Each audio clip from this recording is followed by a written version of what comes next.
Testing 1 2. Testing 1 2.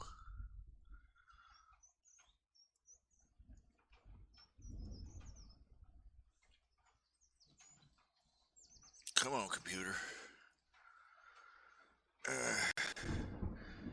Giddy up. Twitter. Tweet. Hello. I don't know if anybody's out there. Don't know if anybody will ever be out there. I really need like an opening intro video of some sort. You know, little opening scroll or something, a title, I don't know. But I don't, because I don't make it because I'm lazy and I don't think of it until it's too late. Okay. Hello.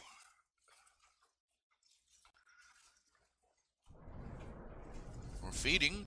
Are we feeding? Are we getting feed? Are we good?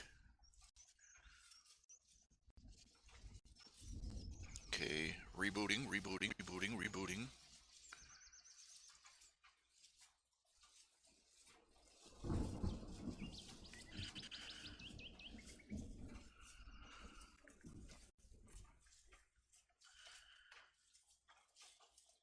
Hi. Hey, everybody out there. This is me, it's Ralph Hayes, RHJunior, coming to you live after a long period where I have not been on the air and I've not been doing any. I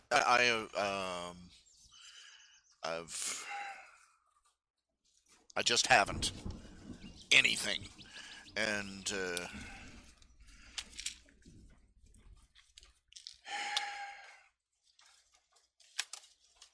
I could, you know, it's just how it is. Haven't been. I'm going to be spending, let's see, a few hours here. Let's get back in the trenches. Let's get back in the saddle. Start working on some new artwork, or I have some old artwork. Got some stuff that's still sitting here that needs to be done.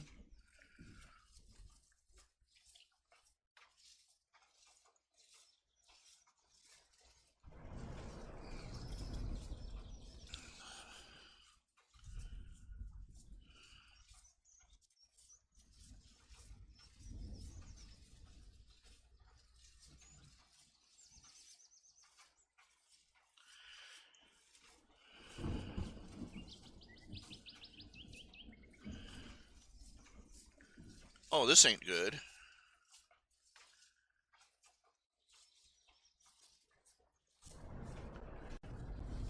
Commission. Okay, here we go. Open.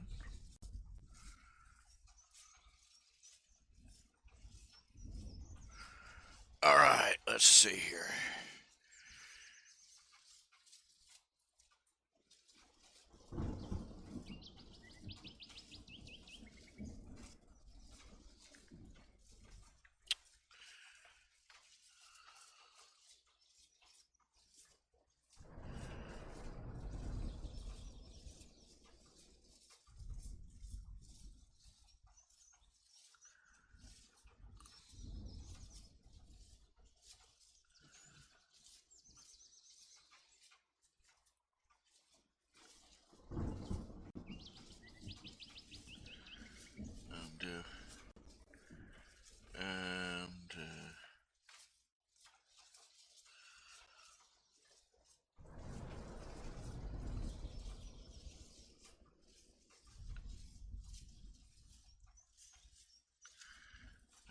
Do.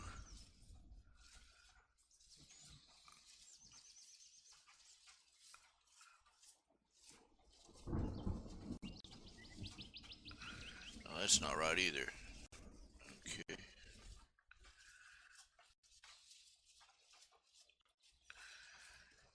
Let's see here. I'm trying to.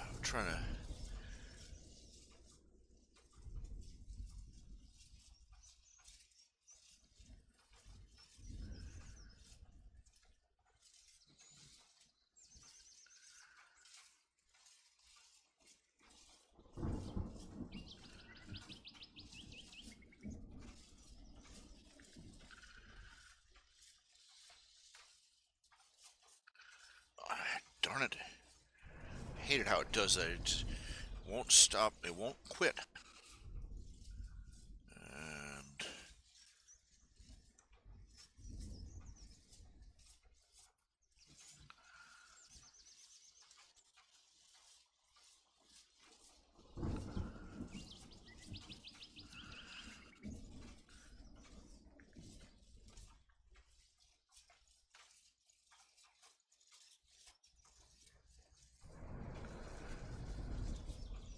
okay, let's see here.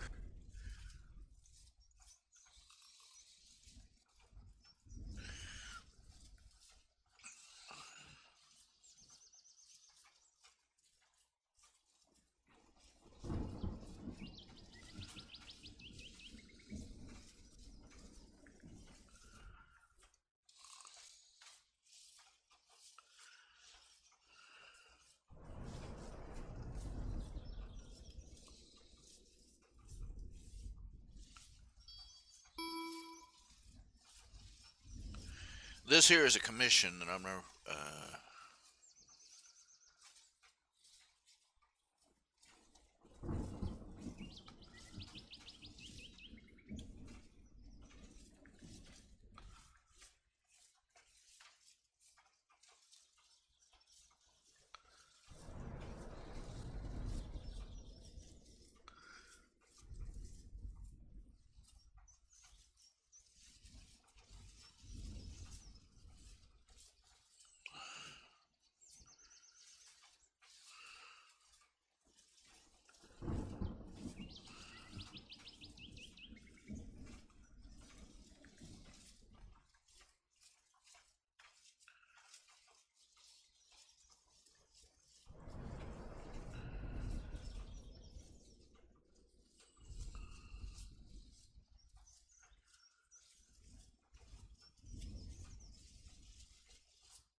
This is terrible. It really is. Just does not work.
It's a terrible look. I don't know.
This is terrible.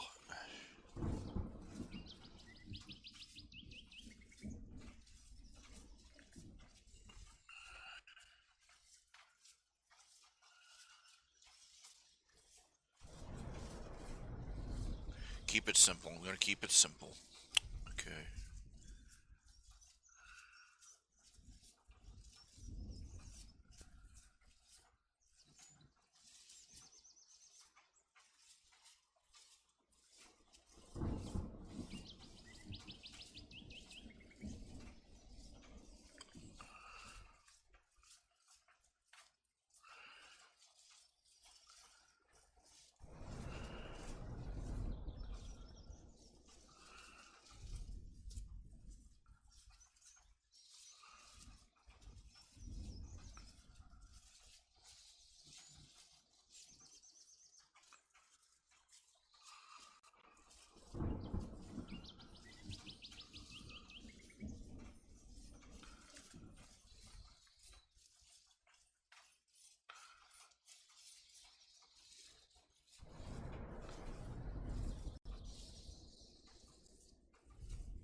Come on.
Filter, let's blur this.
Trying to do I've lost weeks of time. I've lost days, weeks, months of time because my little episode, I guess you'd call it.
Yeah, I've been overthinking this one, I think.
That's much better. Simplify the colors.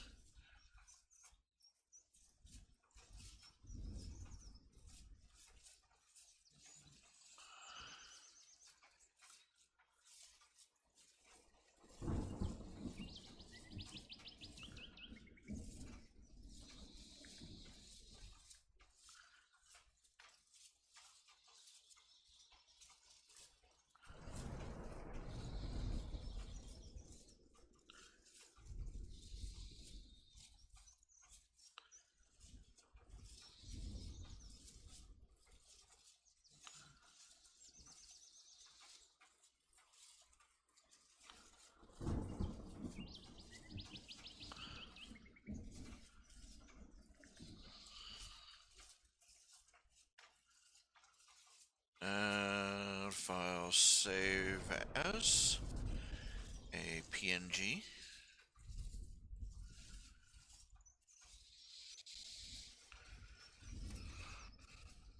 Very nice. Whoop.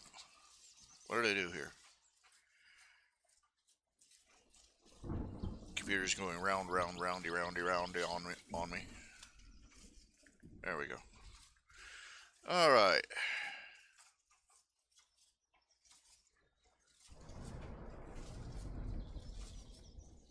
Okay, shift transfer. All right, that's looking very good.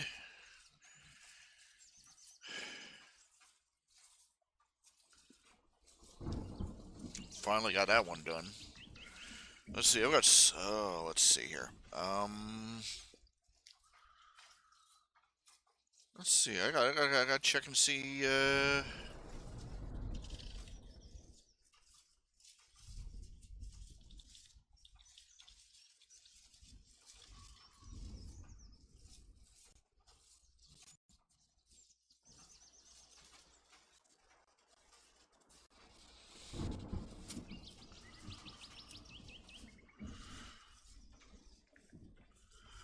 Let's see. Come on. Come on. Come on. All right. Let's see. I'm trying to see if I finished up that.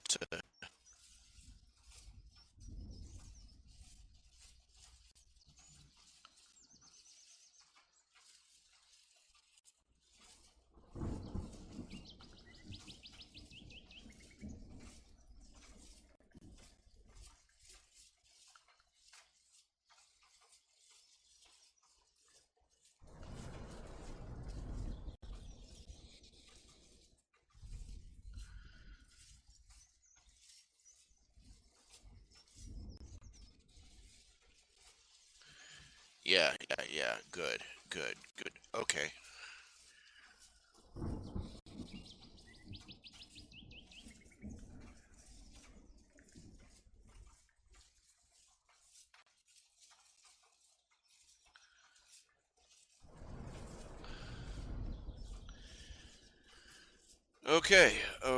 Okay. 2 comments waiting moderation. Let's moderate them.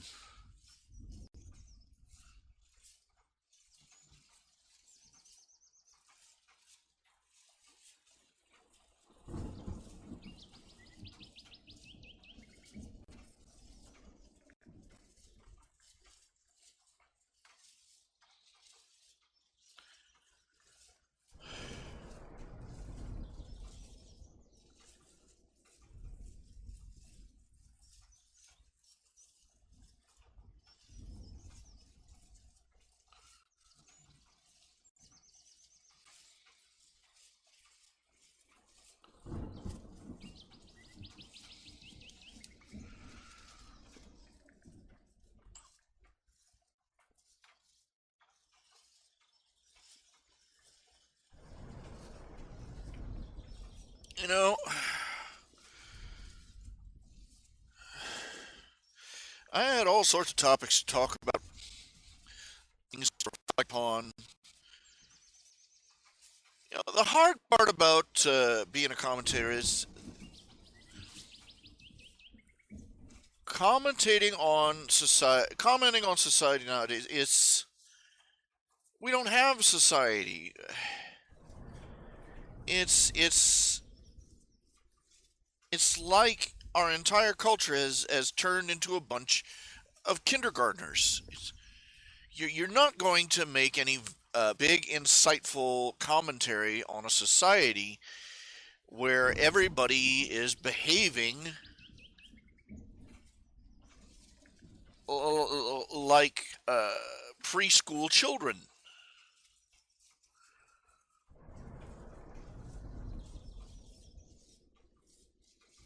You end up just repeating yourself like a parent. Don't do that. Stop that. Put it down. Put it down. Put that down.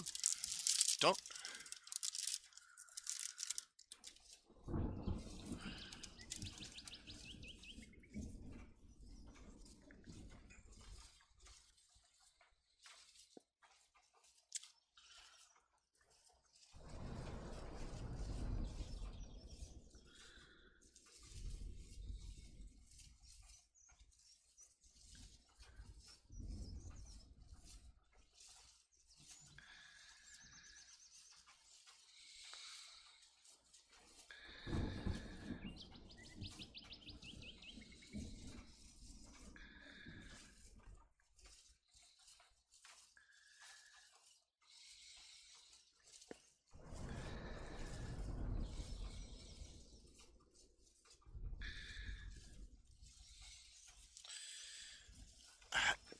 We how do we comment?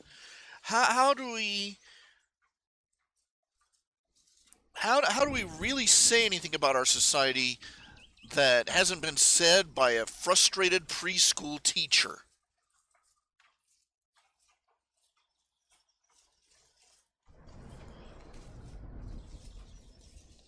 This has been a problem since the dawn of man. Since 5 minutes after leaving the Garden of Eden, we've had this problem. Okay, I mean, like, I mean, all the way back. Why did you have to? You just had to have that fruit, didn't you? You just had to have that apple. But seriously, it seems like you can't have an adult discussion in our society anymore because there are no more adults. And we do have adults that live here in this country, but they're too busy around. They're too busy going stop that, stop that, stop that, stop that to have an intelligent discussion.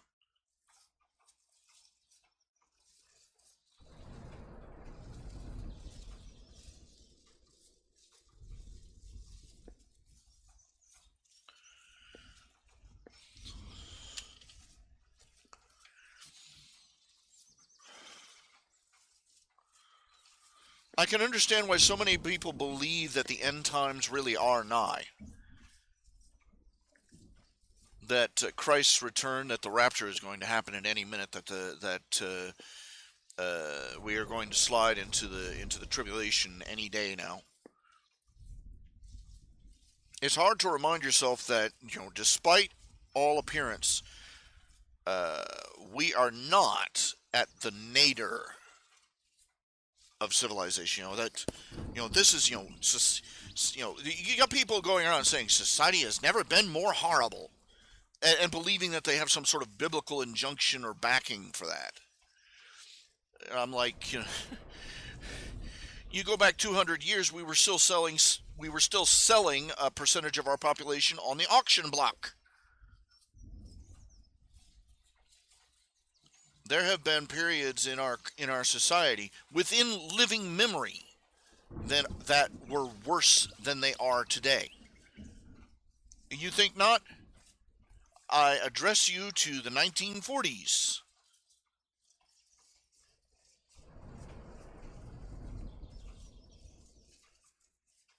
where the fastest land vehicle in Berlin was a Jew on a bicycle.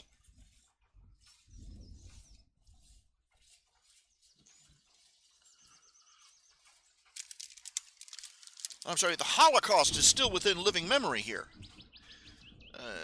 The civil rights fight is still within living memory here.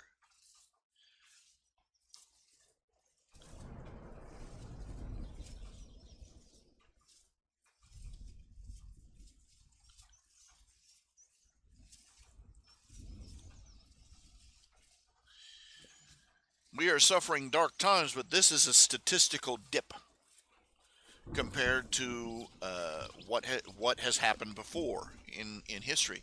I mean,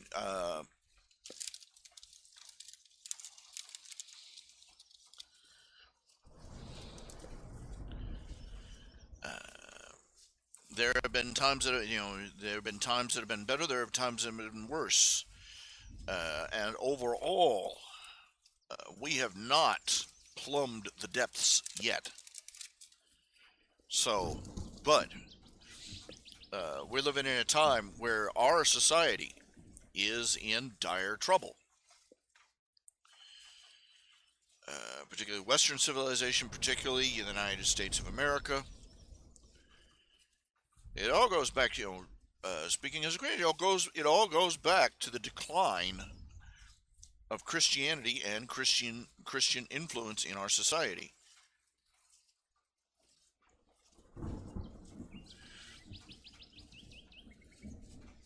There is a temptation to blame that on a certain quote unquote pseudo evangelical attitude that we're not going to be here long.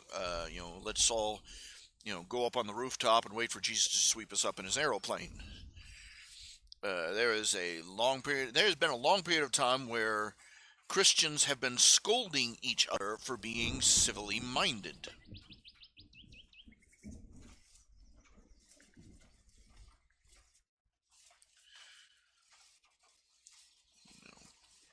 You know, this mentality of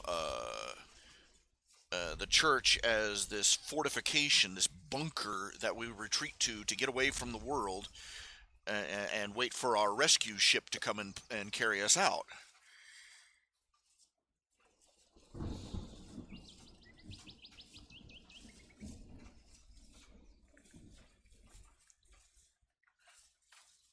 I'm getting off track here, but I'm getting a little off track here. But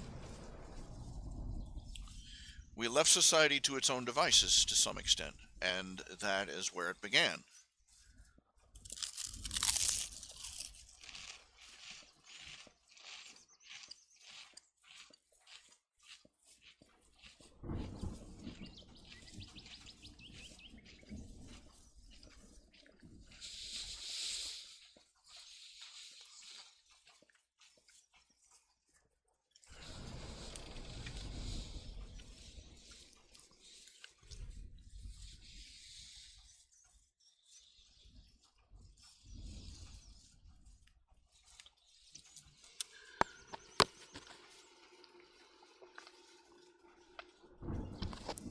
Oh,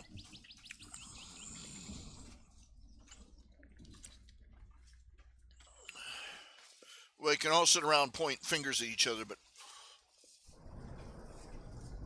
let's face it, where wars and rumors of wars, empires will rise, empires will fall. We are on the decline, if not of the world, then of our current empire. The American empire is going to fade away. It's pretty much sealed in stone at this point.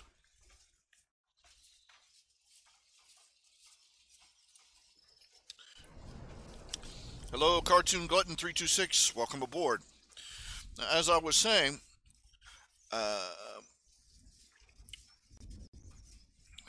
empires rise, empires fall.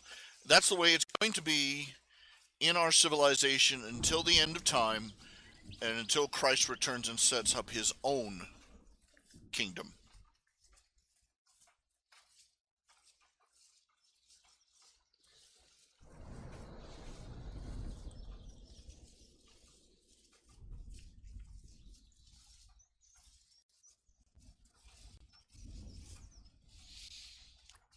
But let's address let's address the collapse of the current golden age, as it were.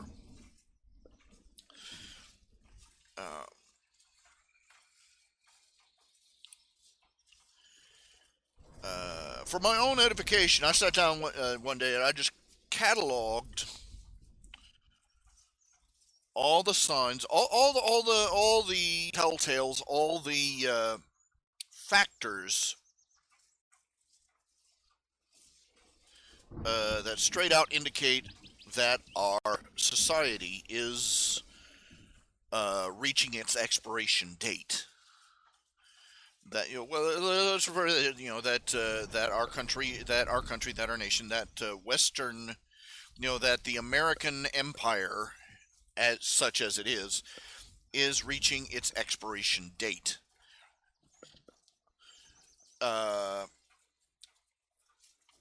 the first one, this is an inevitability. Okay, you can argue theology, you can argue social mores and ethics, and you can bat that back and forth all you want, but when you start talking objective numbers, the argument ends. Okay, because you can argue whether or not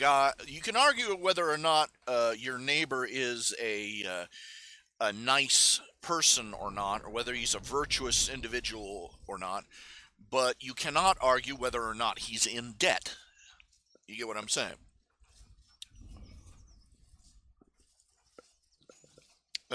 One death knell sign of our society is our conversion to fiat currency. For those who don't know what I mean, what fiat currency is, or just only vaguely, it basically means is that we stopped using a commodity to base our money on. For instance, gold. Gold is the standard, and has been generally over the 1,000 years of human history. Gold has been the general, usual standard of monetary exchange. It's been the go-to.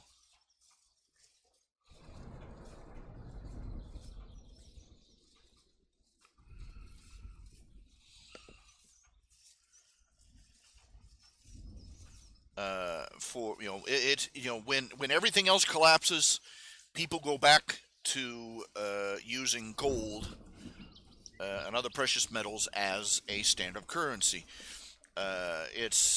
You consider the fact that if you were to dig up Aztec coins, if you were to dig up some Incan jewelry made out of gold and silver, it's still valuable today. You can take a coin that was mint. You can take a gold or silver coin that was minted in ancient Greece, and you will not find a point anywhere in history where it wasn't, valuable. We can go into a long discussion as to why, but just take it as a proven. But again and again throughout history, various civilizations have arisen. They start out with commodity currency. They start out with gold standard, basically. They start out with barter and trade, then they move up to gold standard as a fungible financial system. Then comes along somebody. It always comes down to this. It comes down to human greed. People who want to spend more money than they have. That's what it is. That's what it all boils down to. People, they come together and they form governments, and they become bureaucracies, and they make banks, and the people in the banks decide they want more money than they actually have. And so they start spending they start out by using receipts to represent the money in the gold in the bank. Then they start printing more receipts than they have money. And then they stop bothering with the money altogether and just print the receipts. And this goes on and on and on, and it spirals out of control very rapidly. And the society's collapse is inevitable at that point. Their economy collapses.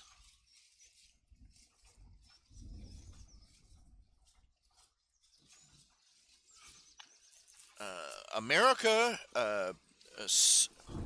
it took about 50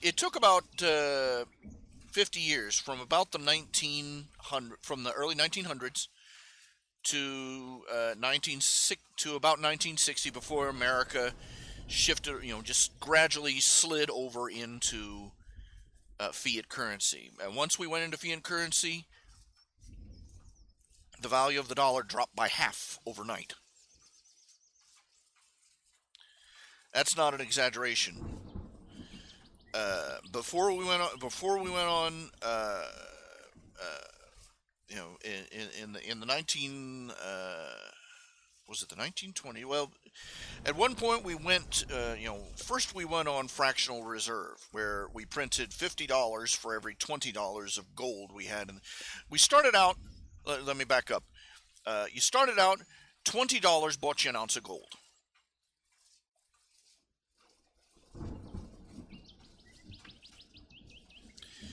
Then we went on under Ted Kennedy. We went on fractional reserve, where we printed $50 in greenbacks for every $20 we had in cash, in gold. And overnight, the value of the dollar dropped. I mean, plummeted. It used to cost $20 for an ounce of gold. It went from 20 to 40. It used to take $20 to buy an ounce of gold. It went from 20 to 40. Boom, gone. People who had people literally lost half of all their savings. That you had a bank. If you had a bank account with $1 million in it, you woke up the next day, surprise. You still had 1 million greenbacks, but you effectively had half as much money as you had before. The government basically stole it and gave you an IOU. And then in the 1960s, we went on fiat currency entirely, where the Federal Reserve prints as much money as the government asks for, and we went from $50 an ounce for gold in the 1970 to I believe the last time I checked it was $1,500 for an ounce of gold today.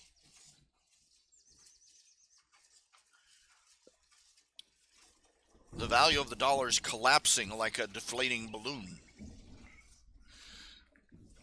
Now, the only reason we haven't noticed it, the only reason we haven't slid into a Great Depression yet, is because we are basically selling our debt outward. You got to realize, fiat currency is an IOU. They start out printing fiat currency on the exchange. Oh, we'll get this back. It's basically a loaner. It's an IOU. When they print more money than they have, they're saying, this is an IOU. Don't worry, we'll make it back in taxes tomorrow.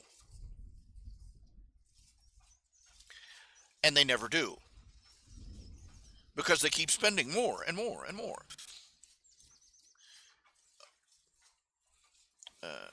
The American dollar has lost 95% of its face value in the last 100 years, and most of that in the last 50.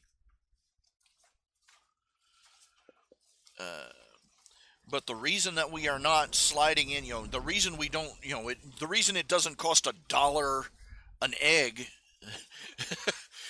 at the grocery store, the reason we aren't paying $20 for a loaf of bread, is because we have been selling our debt outward. What it is basically we're doing what somebody with a maxed out credit card does. When he's no account shiftless bums, you know them. They go around town and they use up, they max out their credit card, and they write rubber checks all over the place, and they reach a point where nobody will accept their credit card or their checks anymore. So what do? They drive to the next town and start all over again. Quite frankly, the only thing keeping us afloat at this point is the fact that people in the third world still think that the dollar is valuable. Because we're going, this is where the trade deficit is coming from. The trade deficit is what's keeping us afloat. Because we're going out and spending our monopoly money on third world goods.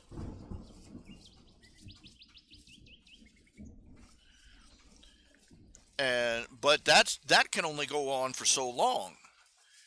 You know, we're like Wile E. Coyote. You've seen this cartoons where Wile E. Coyote misses a curve and the next thing you know, he's run off the end of the cliff and he's like 20 feet out and still running, and then he looks down. That's where we are right now. Basically, it's going to reach a point where the people in the third world are going to realize they're no good for this. The American economy is, the American dollar is worthless, and that's when all the air is going to be let out of the balloon. That's when Wile E. Coyote is going to look down and go, "Oh crap," and start falling. We're treading air right now.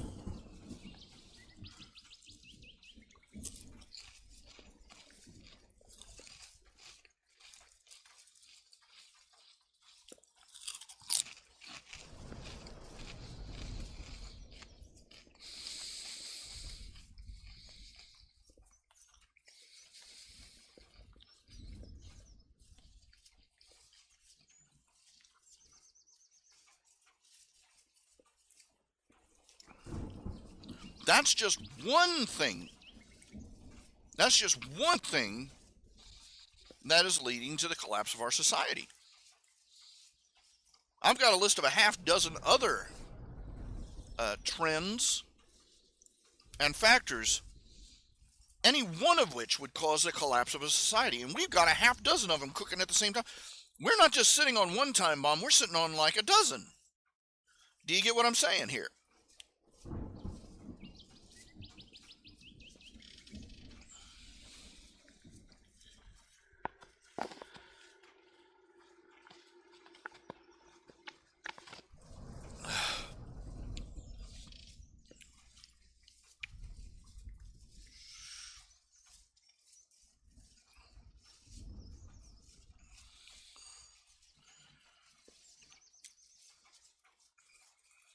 People don't want to talk about that. People don't want to talk about the economic side of things because they don't understand what it really means. The economic side of things is human greed.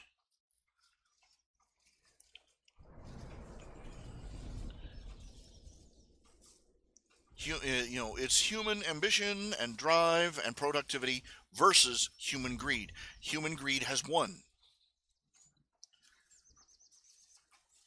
We have spent ourselves into ruin as surely as the ancient Greeks did.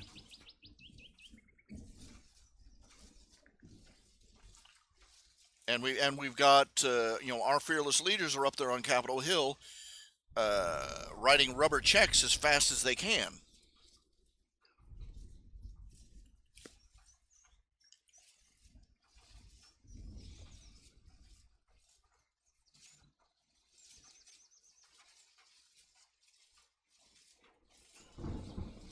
Private debt is just as bad. I forget what the estimate is on the average debt of the average American citizen. We owe we owe billions and we can't pay it back. Well,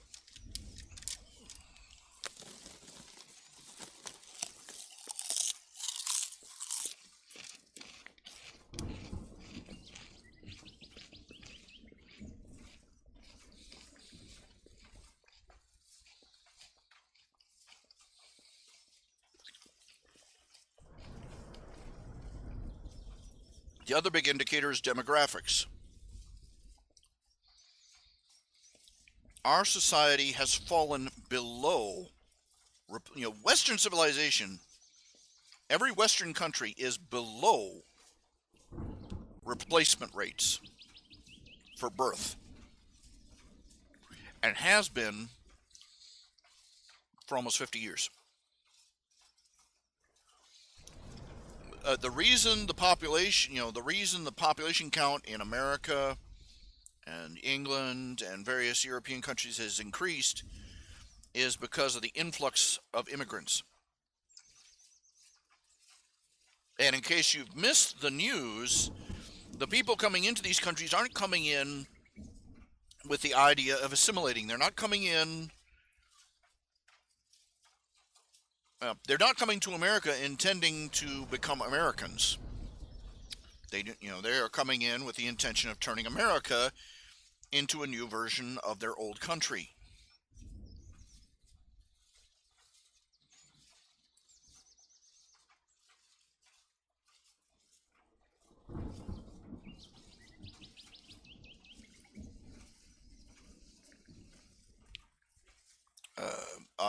Our democrat, a country that does, a civilization does not replace its own numbers is destined for collapse. It's inevitable.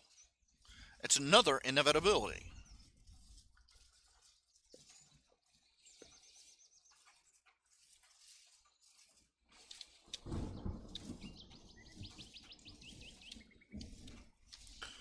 As one of the more outspoken radio personalities put, borders, language, culture.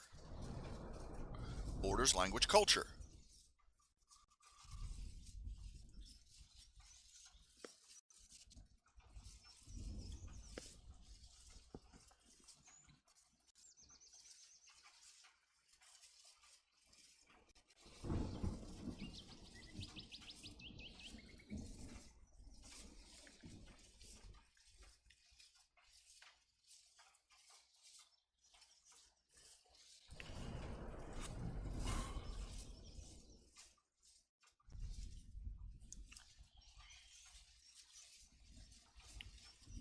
Our people, we are dying off, and we are not being replaced by people who have been raised or into the values of our culture. We're not being replaced by people who value our culture. Period.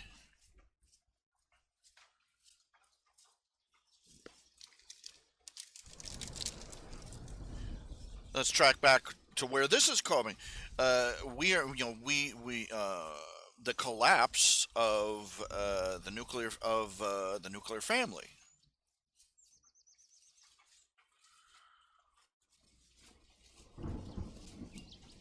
Our misandric culture has made marriage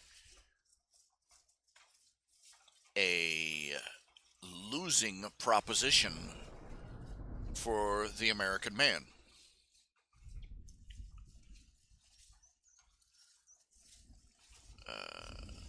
Because American, the American man, uh, for him, basically, just think of signing a contract for a business where you have no say. The other partner can up and quit at any time, and if they quit, they take half of everything, including your children. It's a crap deal for men.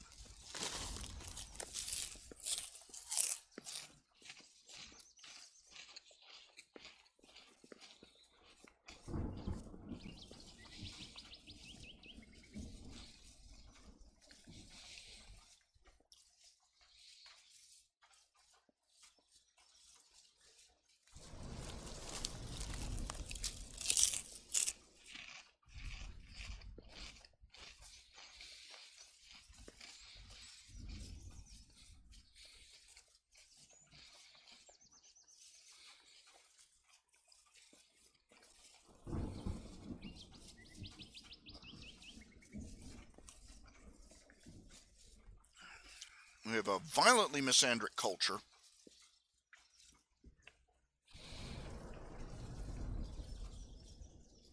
that it teaches women that marriage is next to death.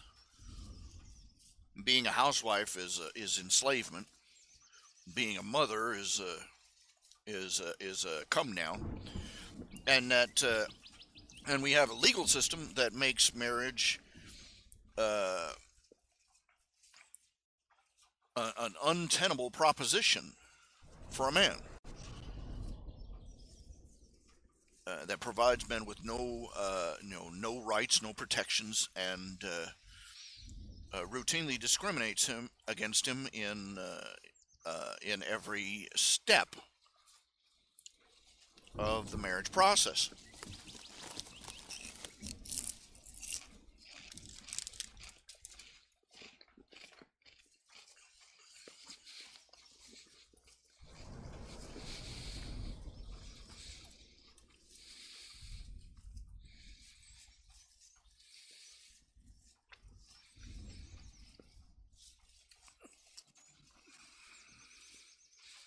We have made divorce childishly simple. We have made abortion readily available.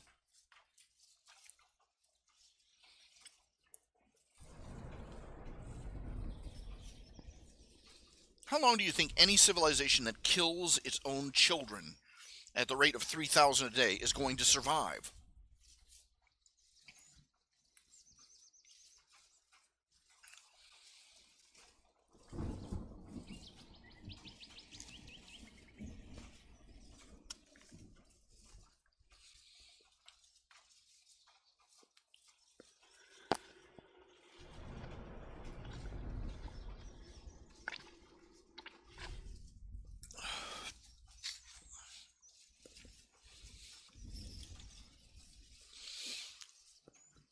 Meanwhile, you look over here, the Muslim cultures, they're barbaric, they're violent, they're misogynistic, they can't muster enough cohesive civilization to make a pencil on their own. But you don't see them murdering. You don't see them killing their own children at the rate of 3,000 a day, just because they want to go out and party for a few years longer. They breed rabbits.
They don't have to outsmart us. They don't have to.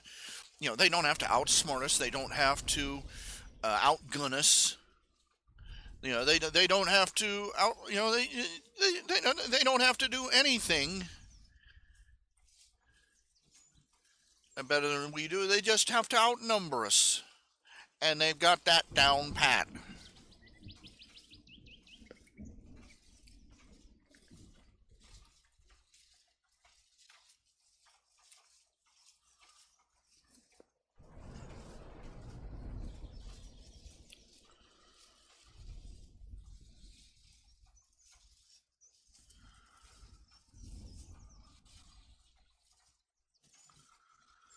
Let's see, where's that motorcycle picture? I'm looking for a motorcycle.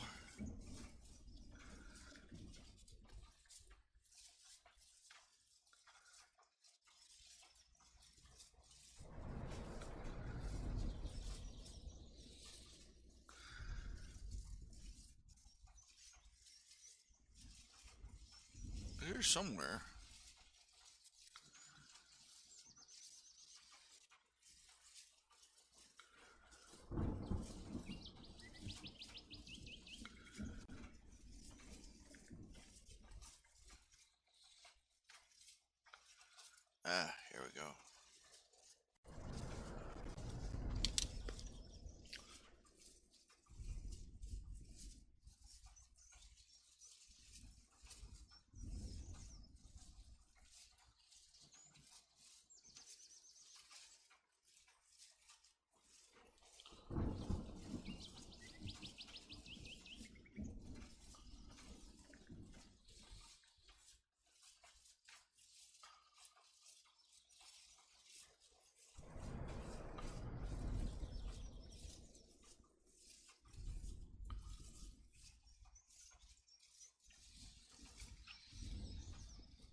So we're looking at that's just this. That's just two off the top of my head. Two indicators. They're not even indicators. They are contributing factors.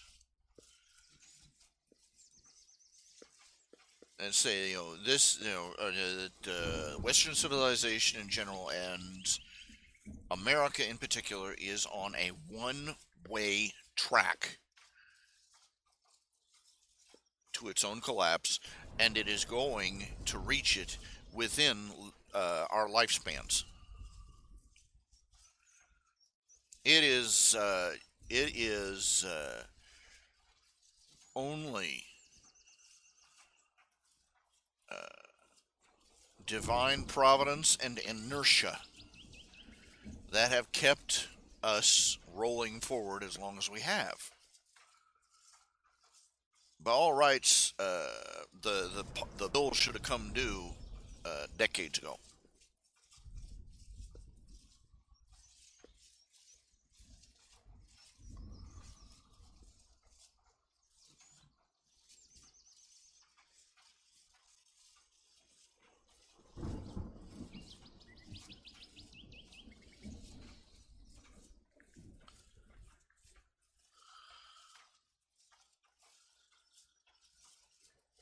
From what I've heard, what I was saying about fiat currency. From what I heard, there has never been a civilization that has ever reached the point uh, uh, where it's fiat currency, where it's gone into fiat currency, where it has managed to back out. It always, the end result is always in either a massive financial collapse or an overnight boom collapse, or the monetary unit just fizzles away to nothing, which is the same end result. This is the fate of any society that tries to rob its own children. That's the kicker, is that basically every dollar comes with its own debt. Every greenback in your pocket was printed. It's an IOU with interest. It's printed on the assumption, on the paper assumption that eventually that every dollar is printed on the assumption that sometime in the future they're going to tax somebody $1.50, give or take a few coins, to pay it back.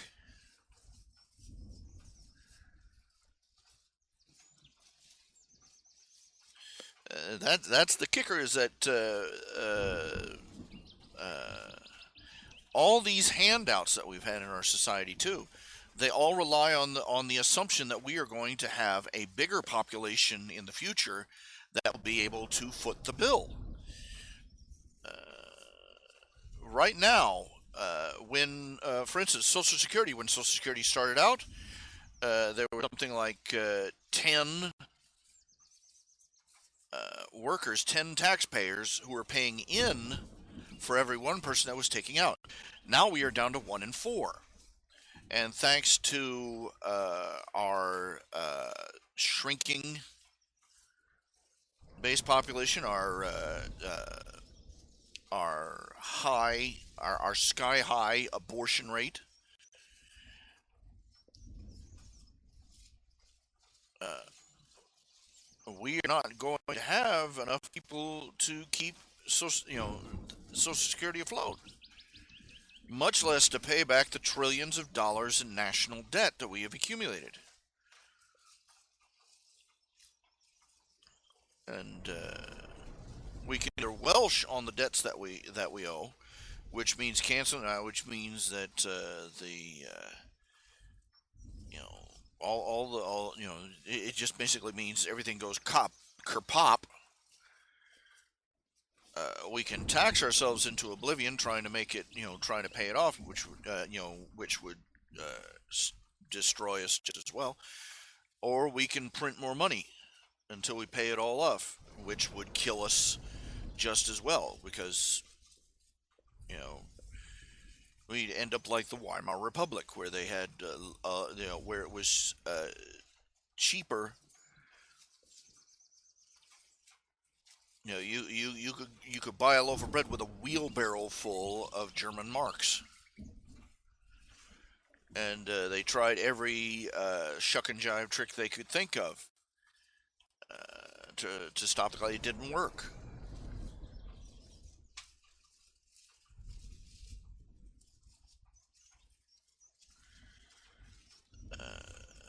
They collapsed into ruin,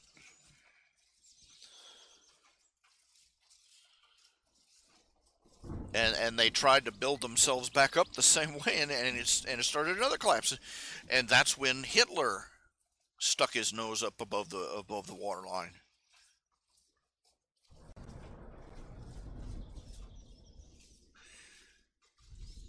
But nobody really believes it. Out of 300 million people in this country, a scant handful of people, survivalists, doomsday preppers, and the like, actually sincerely believe that this is going to happen and actually behave as if it's going to happen. And the rest of our civilization calls them uh, crackpots.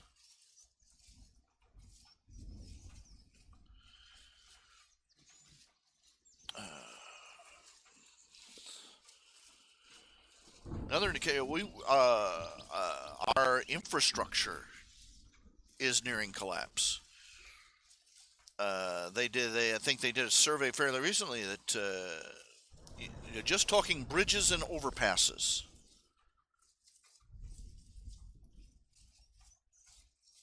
in our national highway system, bridges and overpasses. They said that I forget what how small the percentage was. They said of bridges and overpasses that passed safety inspection.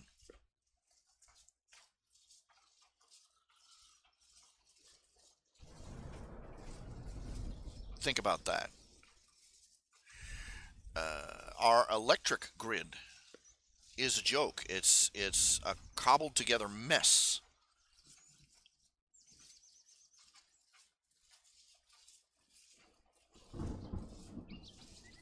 An absolute cobbled together mess. And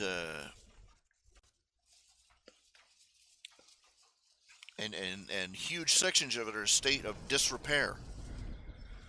Even as the demand for power grows, we do not have, nobody's laying down new lines, nobody's putting up new power poles, and nobody is building new power plants.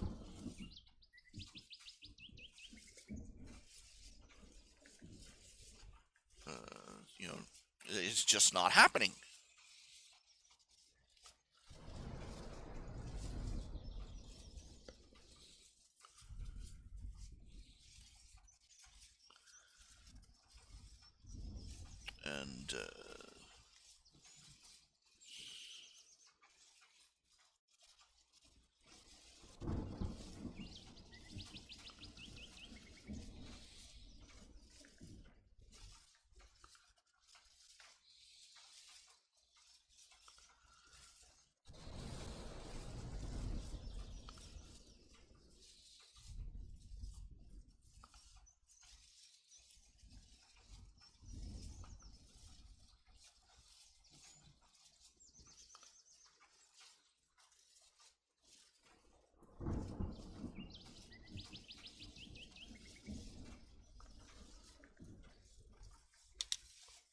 And you can imagine, and you go back, and I reference you back to the waste and greed and folly of our government, and how our fiat currency system is collapsing, and you can guess where the money that was supposed to go into repairing our infrastructure went.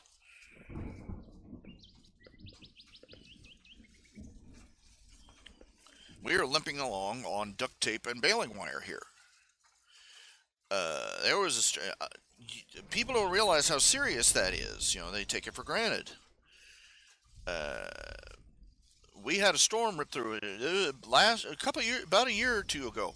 Had a windstorm rip through, and a couple of power lines went down. Telephone lines got knocked down. Trees fell on them, and I want you to know. Pick up a map sometime. Look on it. Uh, Look for Marietta, Ohio, and Parkersburg, West Virginia. Draw a circle around. You just draw a big oval that encloses both of them. Literally everything from Vienna, West Virginia, to Marietta, Ohio, to where I was living,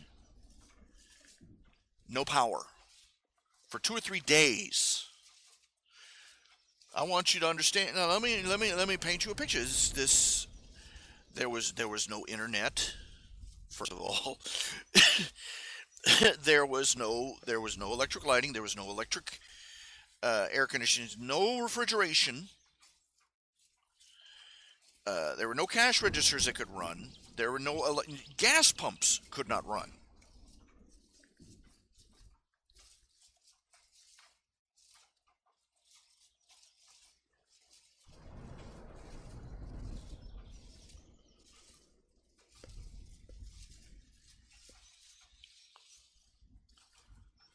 I think it took him, it's, our,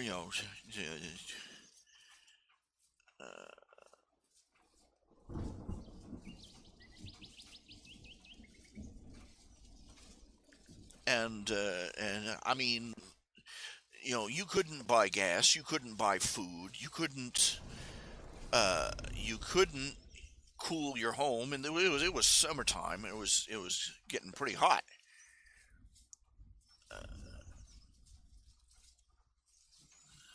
and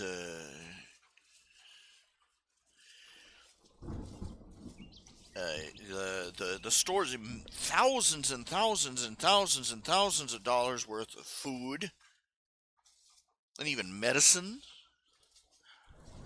There are a lot of medicines that need to be refrigerated. Gone, lost. In just one day, and it was just a mess. And there was nothing you could do for it.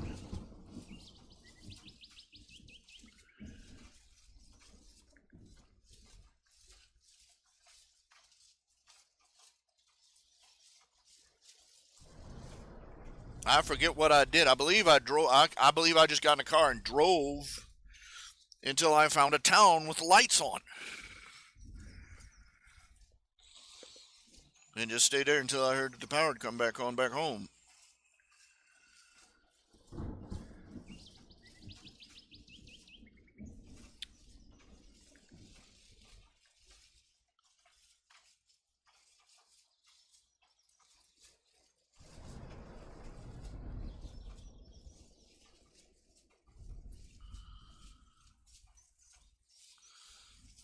Electricity has not been. A lot of people still. Oh, you could live without electricity. Yeah, but millions would die if we lost it.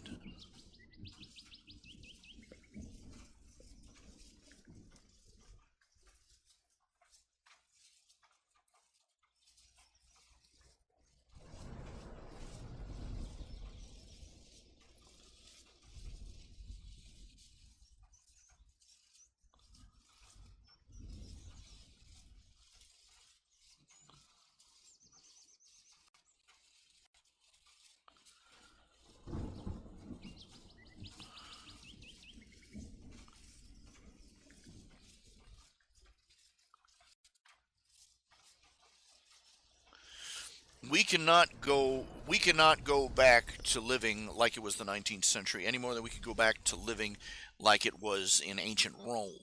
Okay?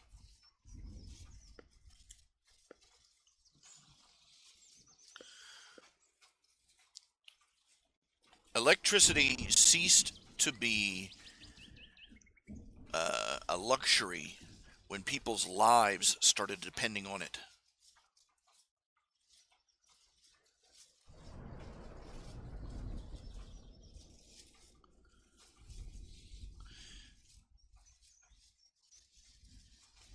But those in our the power at B treat our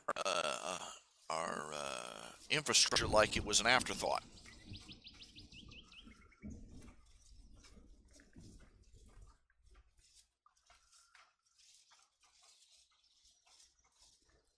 They're more interested in seeing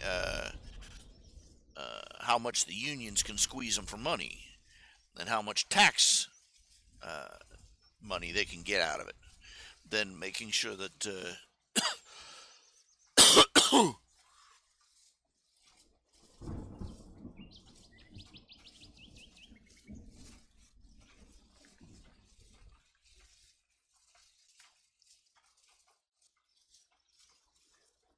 than making sure that the lights don't switch off and we all die.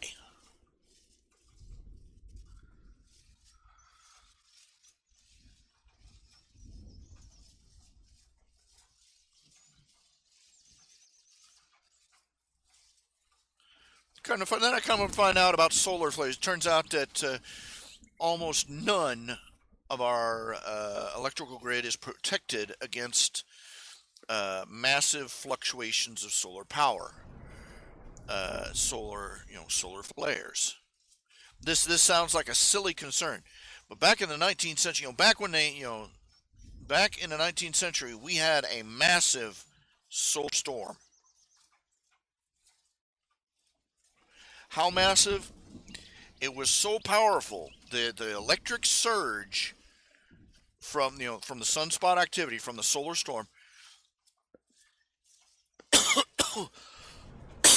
the electric surge was so powerful that miles of telegraph wire caught fire.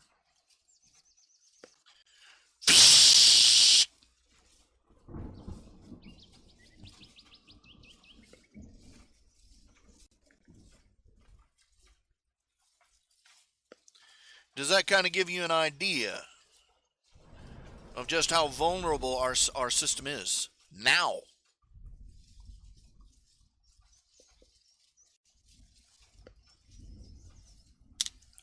The military, maybe, is protected against electromagnetic pulses. Solar storms and the like. But for the rest of the country, it's a crapshoot.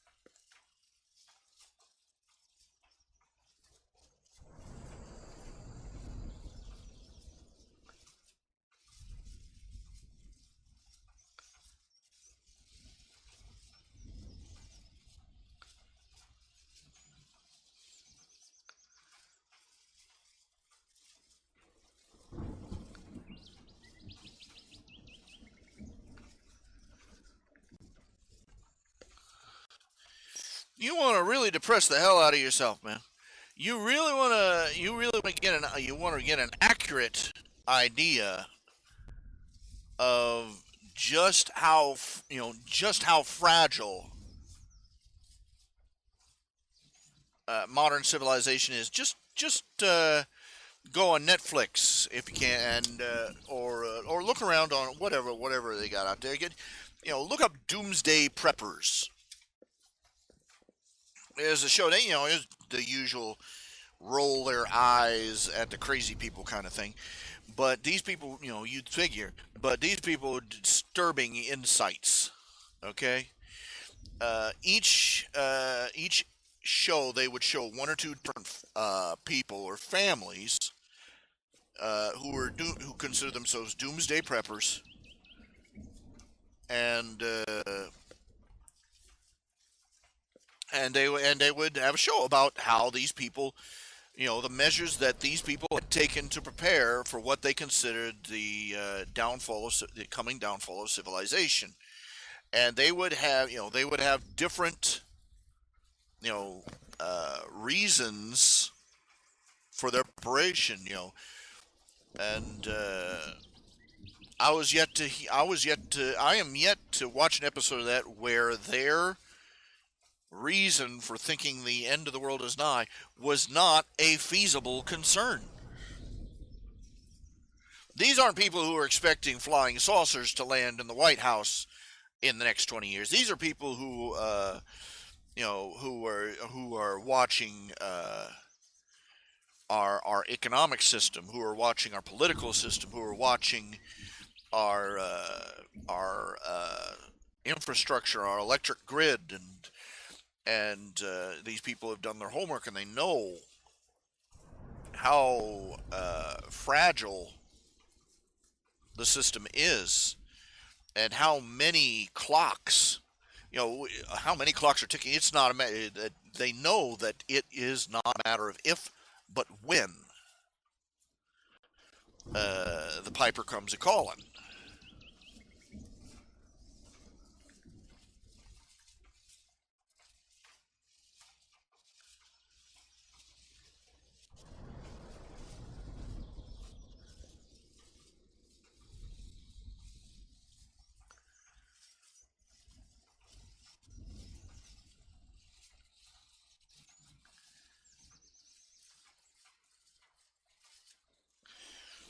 And I'm serious. I mean, these people, by and large, many of these people are very well prepared, and some of them gone to extreme measures, but and some of them disappoint me in their short. One of them in particular seriously disappointed me in their short-sightedness. But for the large part, these people were sober, serious, well informed, and had darn good reasons to believe that trouble is coming.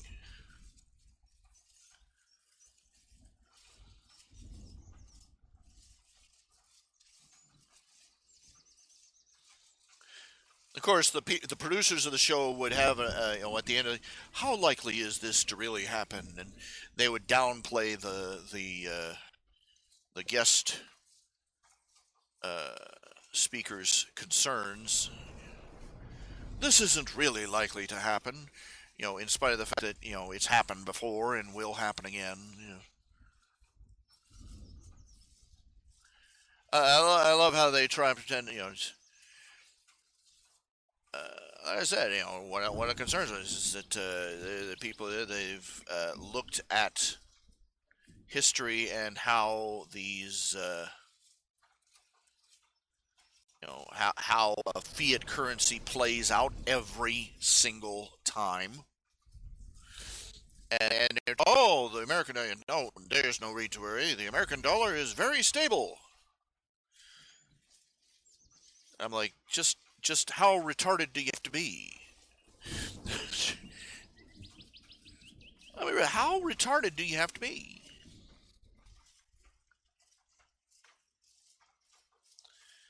to believe that something that has never worked ever in history is going to work this time just because? Just because the boat sank, just because the boat we made out of cardboard sank, 99 times out of 99, 100th time, this time for sure.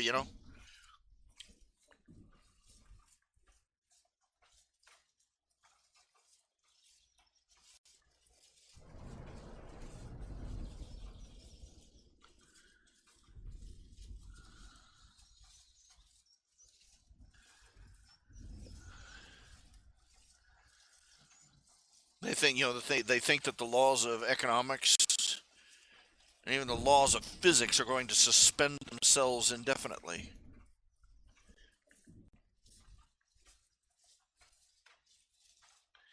It's human nature, I suppose, is that even though we know a particular phenomenon has happened again and again and again and again and again and again and again.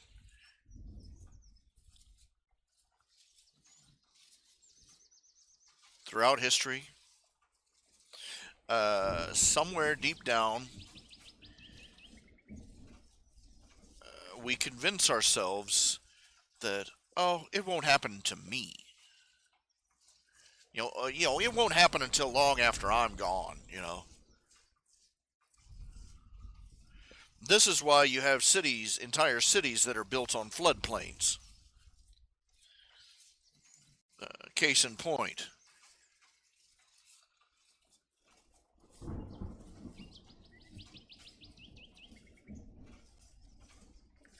Marietta, the town I live in,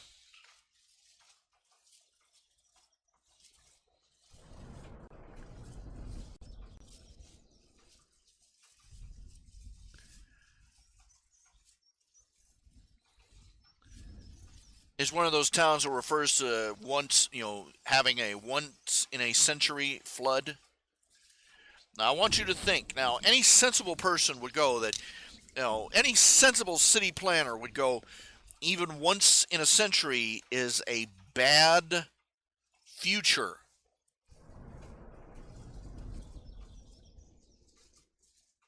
for a city. A city has to plot out its future in terms of centuries.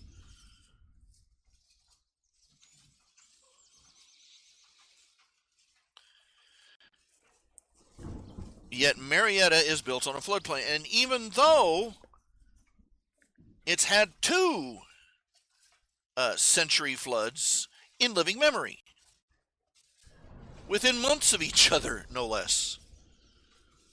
That's not a lie. That's not a lie. Uh, before my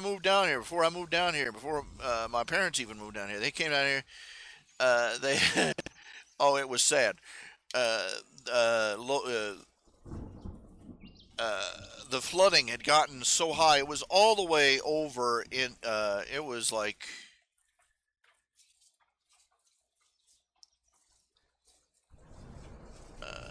it got up past the highway, and hundreds of stores and hundreds of shops and stores and homes and everything just flooded out. Businesses lost thousands of dollars. And my dad rode bus, and there was a Big Lots. There's a Big Lots on the lee side of the highway, up above the highway.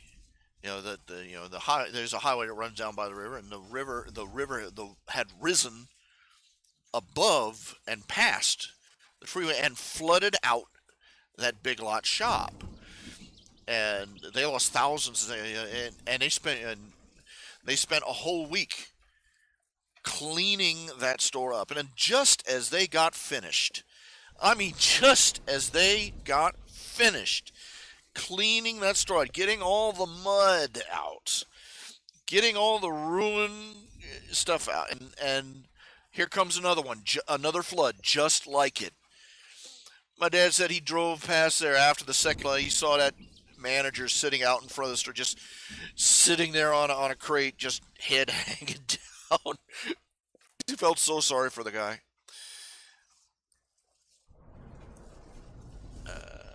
Most of the newer businesses that come into this area, they build up small mounds, 20, 30 feet high before they build their store on top of it,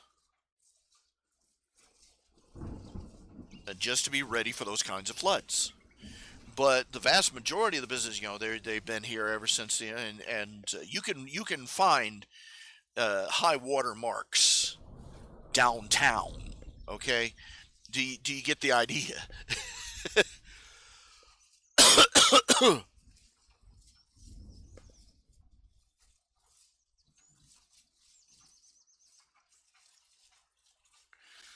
This town regularly, I mean, on a regular gets flooding regularly, and gets a century flood way more often than a century. And it's true for communities all the way up and down the Ohio River. But we keep keep building. Nobody wants to believe that, gee, maybe we should move uphill a little. No, no, nobody wants to think long term like that because it's inconvenient now.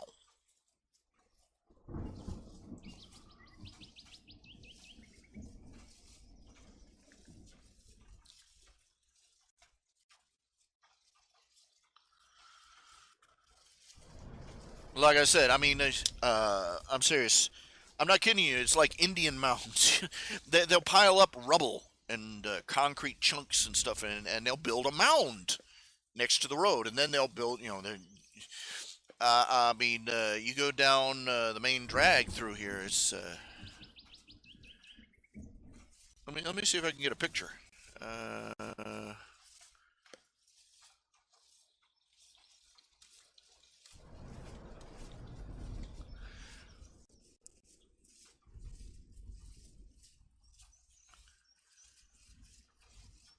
oh, here we go. Here we go. Here's a Taco Bell here. Taco Bell here in Marietta. Let's see if I can get a picture. Trying to figure out that.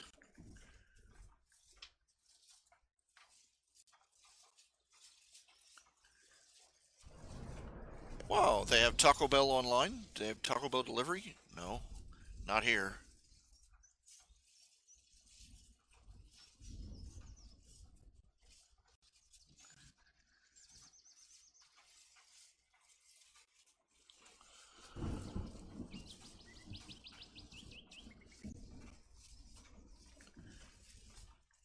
This isn't the one I'm looking for.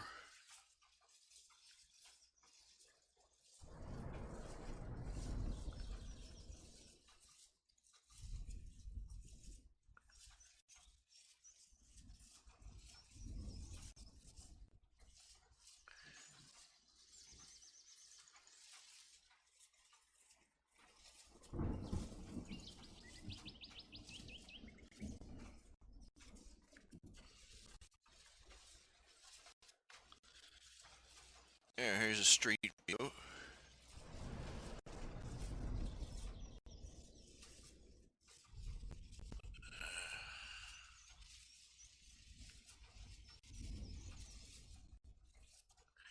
This is town here. Here, take you on a quick tour here.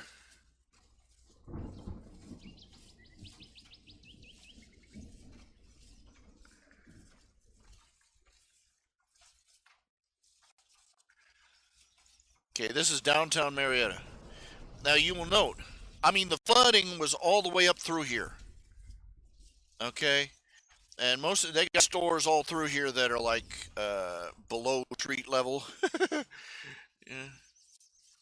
basement shops and stuff. Now this gets just down to the riverfront here.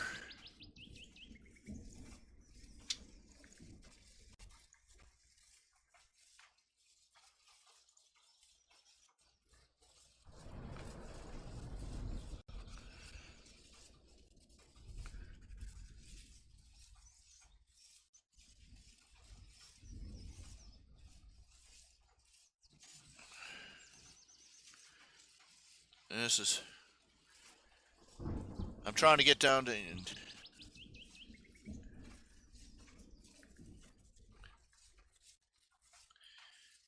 All of this was flooded out. Here's the river. Everything in this darn town was a floodplain. I swear it was. Here, see if I can get down here to where I'm talking about. Where these are the, I'm getting down to where the newest stores are. The flooding was all the way up through here, and you can see over here is there's the college on Drum Stadium, and the river's way out beyond the trees. The flooding was all the way up through here. I kid you not. It was no joke.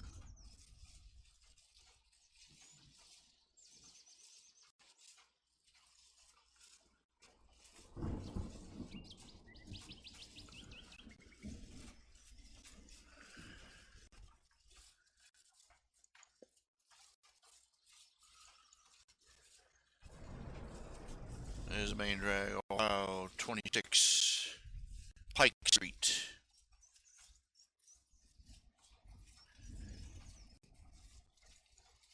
The newer businesses, especially the ones with the franchises. You look over here. It doesn't look like it on this camera, but this thing is up on a rise. Not much of one, but it is up on a rise.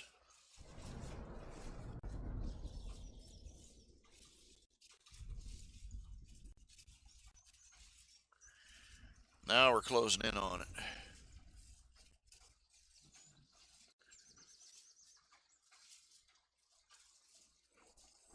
Now you see here.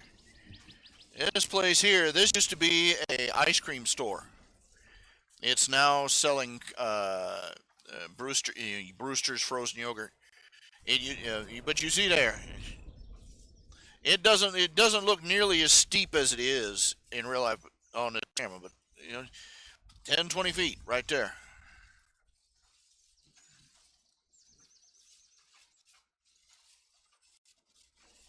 Here's Empire Buffet. And you see right here, the new Taco Bell right next to it. Again, up on a hill. Nice retainer wall there.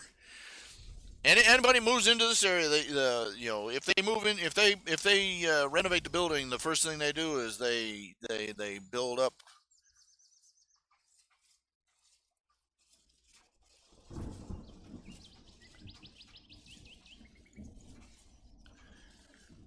Because let me put it this way, this is the big lots I was talking about. I mean, flooded all the way over. And sad thing, look at this. Look at this. River's not even close. It's way over there in the boom, way over there. It's on the opposite side of this shopping mart, which is on a rise. Yeah, I think you're starting to get the pattern there.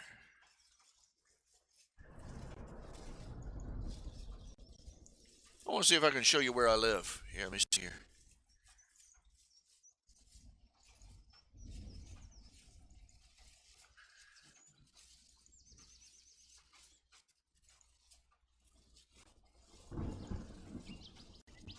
Still on Pike Street, still on Pike Street. They also call it the Ohio River Scenic Byway. The definition of scenic leaves something to be desired. Can't even see the river from this side. Look, this is the Walmart shopping center I'm at all the time. This is where I live.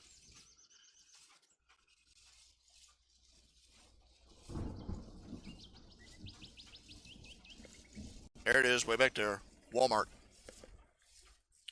Do all my grocery shopping and all my clothing shopping and all my other shopping there. Because getting anywhere else is a pain in the butt.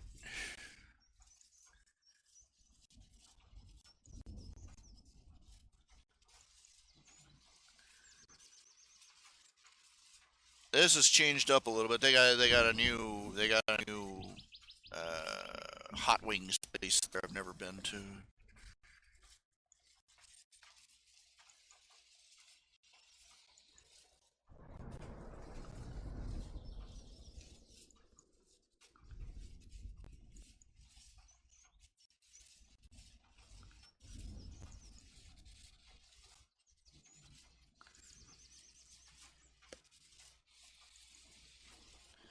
There's a bit of a ways here. Let's see. Almost there.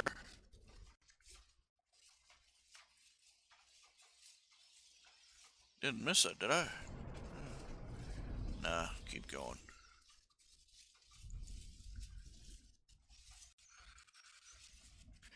I can't wait to the next generation of this, where you can just scroll smoothly.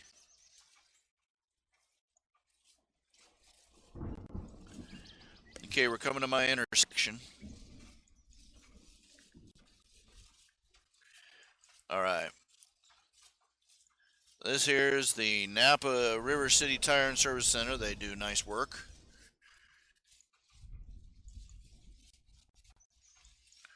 Now I come to the turnoff. This is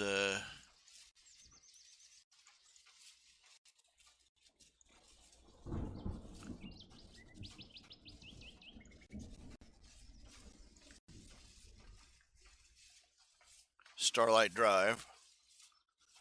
And I guess that's as far as I can go on that road. That there is the pizza place that I order dinner from a lot. No, here we go. This here is some sort of office center. I don't know what they do here. Oh, they actually went down this dam. I'm impressed. They're thorough.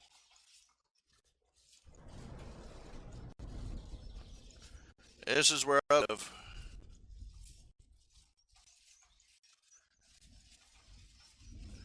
Starlight Trailer Park.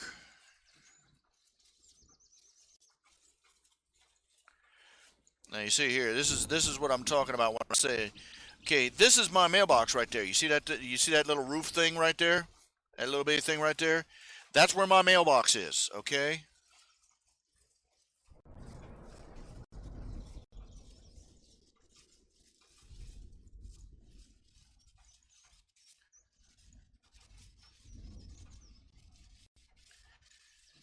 Oh man, this is an old picture. This is back when my trailer looked good. That's my trailer right there. Since the windstorm, I gotta go out to. Oh, geez, I gotta. The wind. We had a couple windstorms, and all my skirting is ripped loose, and but that right there, that's my trailer. You know, the one place where there's no trees shading it. Look at that.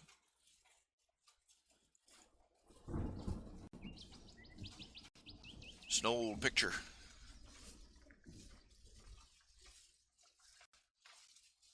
Not that old. I think that yeah, that's my oxygen notice right there.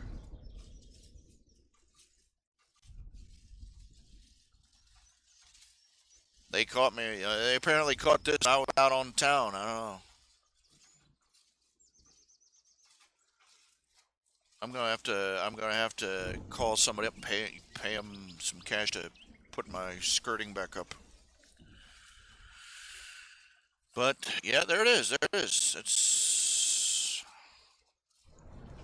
be it ever so crumbled. There's no place like home.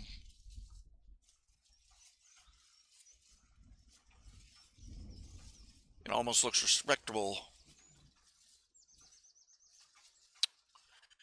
But there you go.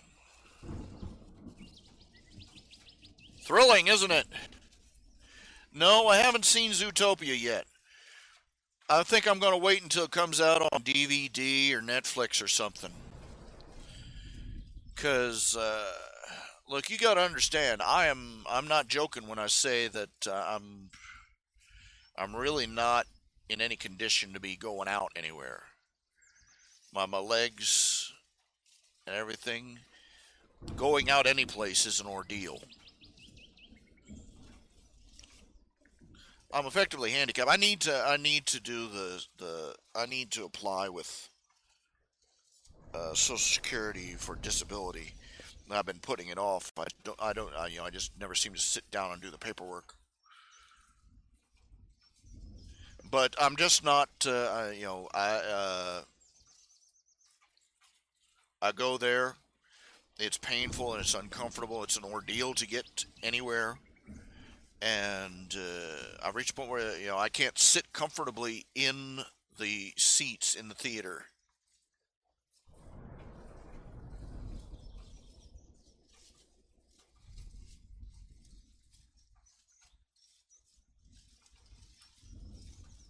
because of my legs. Because I'm fat too, but my legs are so swollen that it's painful and uncomfortable, and it's not much fun to be a spectacle. I don't care how polite people try to be. There's all you go out to. I go out to the grocery store. Not a there isn't anybody under the age of 21 and ain't just gonna just gawk at you.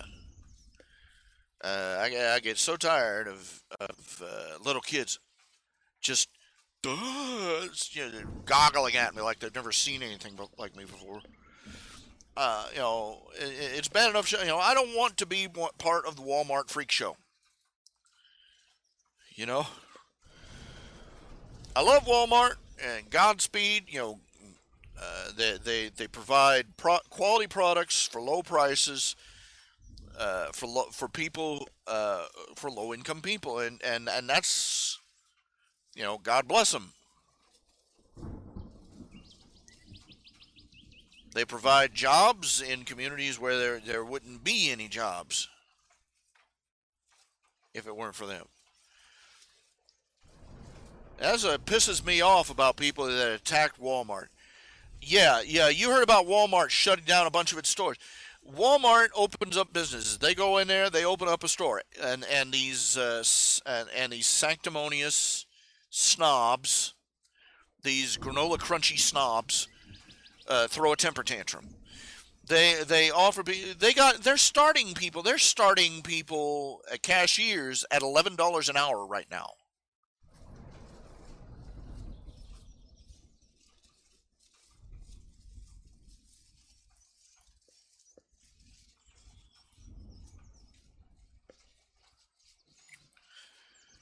So you can shut up about the wages too.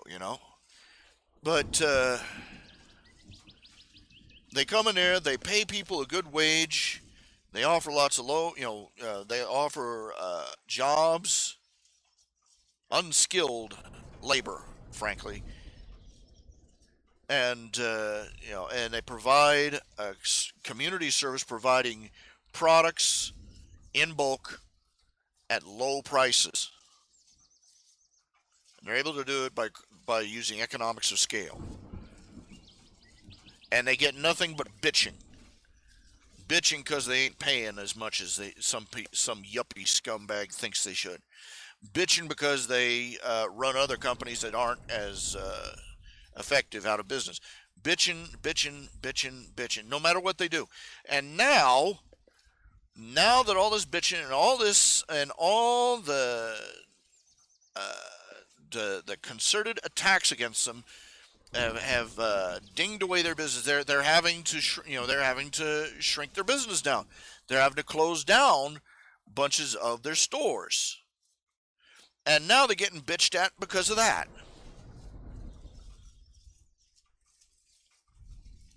How dare they provide jobs and cheap, affordable products? How dare they be? How dare they?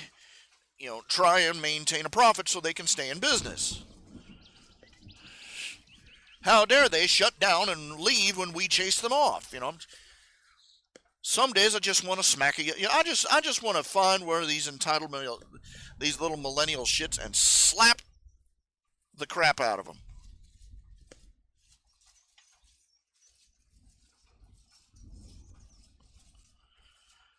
Oh, I have an Amazon account.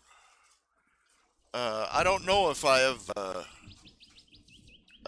gifting. I don't know. I wouldn't know how that works.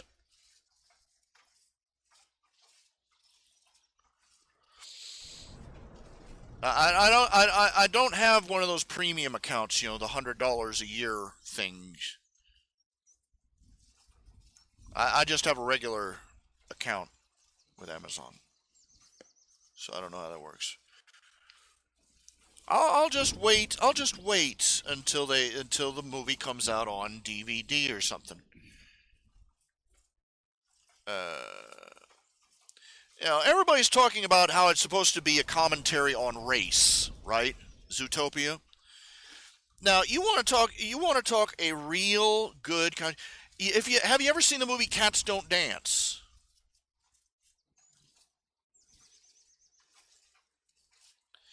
I used to have a copy of it. Then I loaned it to somebody and they never gave it back. Eh. But it was a movie that came out, and it was an animated movie. It didn't make much press which was a crying shame because it's an excellent movie. Lots of fun, very entertaining, very funny, and it made a very clever commentary on social stereotyping, on race, on certain race issues. What it was, the premise was, is that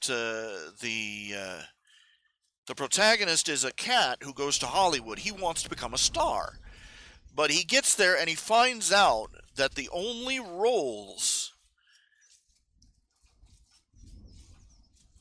animals can, cats or any other animals can get are as well barnyard animals, background noisemakers. They're not allowed to, they can't get roles singing or, in his case, dancing or acting. And he runs afoul of the current superstar of Hollywood at the Darla Dimple, who is the queen of cute little girl movies, Shirley Temple type. And oh yeah, I have a DVD player. Well, actually, I have a computer. I play DVDs on it.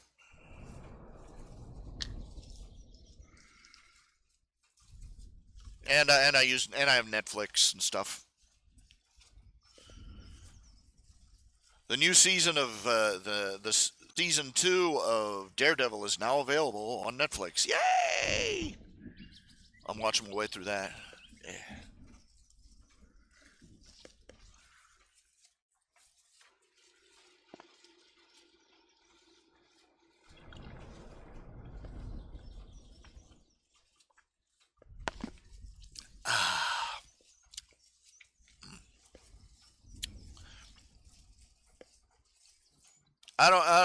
Blu-ray. I've never had a Blu-ray player. Wouldn't want one really. That just seems like gilding the lily.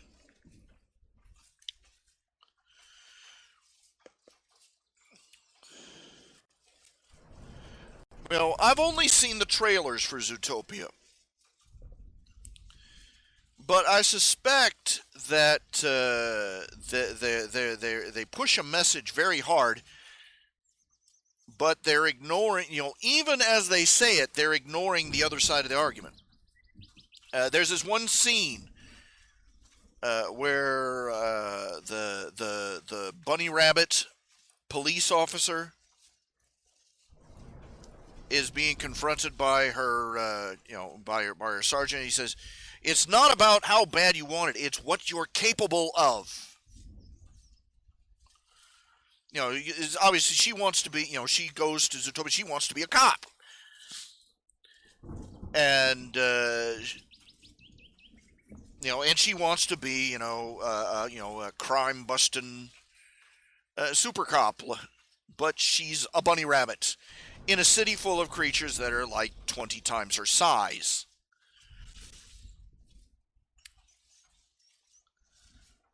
Who are faster than her, stronger than her, and many of them uh, are carnivores, so more dangerous than her. And this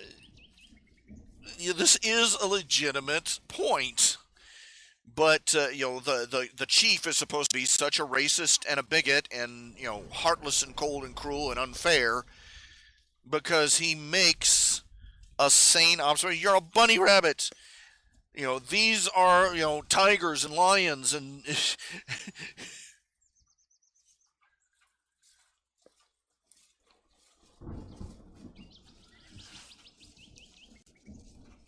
it's supposed, and from what I understand, it's supposed to be about how the villain is trying to make this is sort of diminished by the fact that well, for instance, they have this one little clip where I forget what species, I think a bunny rabbit is sitting in a bus, and a lion sits next to her and her little kid, and the bunny rabbit pulls her baby a little closer out of fear. And the poor lions, like, oh, looks so sad because blood. It kind of ignores the fact that that's sensible. One is an herbivore, one is a carnivore.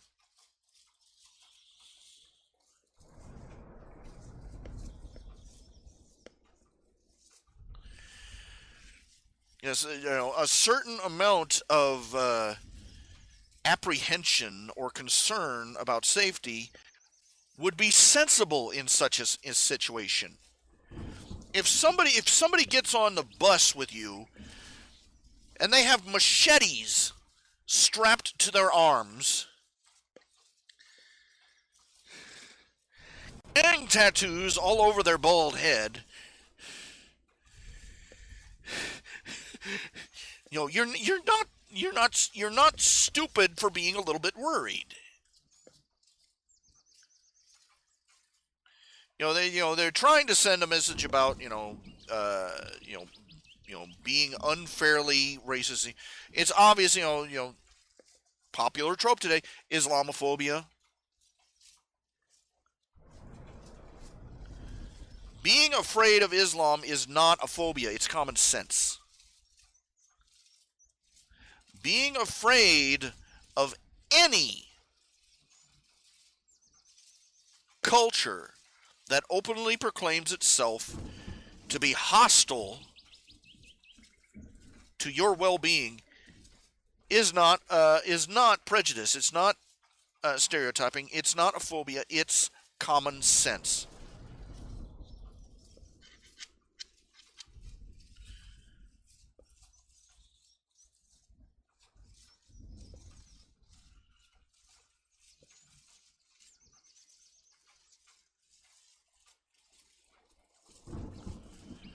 Everybody talks about these. Everybody talks about these racist, quote unquote, issues, but nobody wants to talk about the fact that the other side has a point. Everybody wants to talk about how racist it is to see, when they'll show these photographs of these black people, black teenagers walking down the street, and some people crossing the street to avoid them, right? And they go, "Oh, how racist! Oh, how racist!" Hold up. Do you realize what the percentage is on violent crime in this society?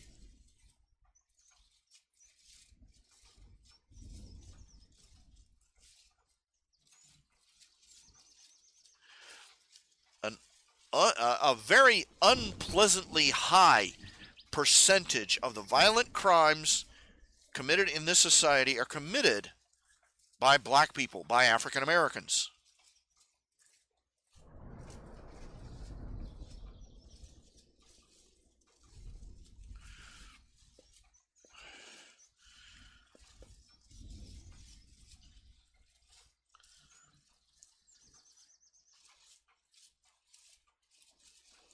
Is a person who lives in a predominantly black neighborhood that is riddled with black gangs.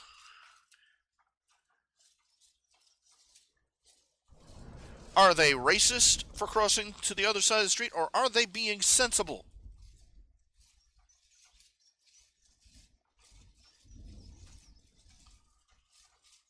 It doesn't help that the black counterculture consists of deliberately trying to look like a violent thug.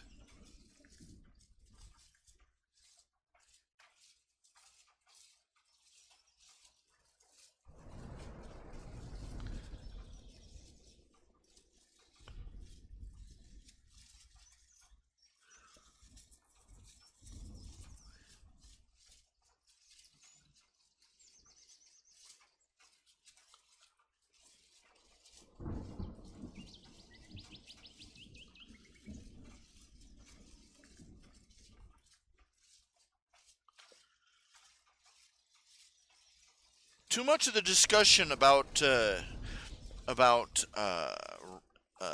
race issues and cultural issues and discussions about uh, societal fears is one-sided.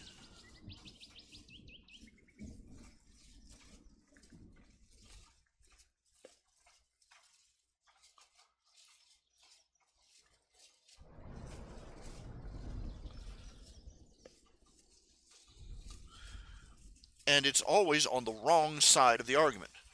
Most of these people are making all these arguments. They're the kind of people who run around with fire extinguishers in a flood. Okay? We are being,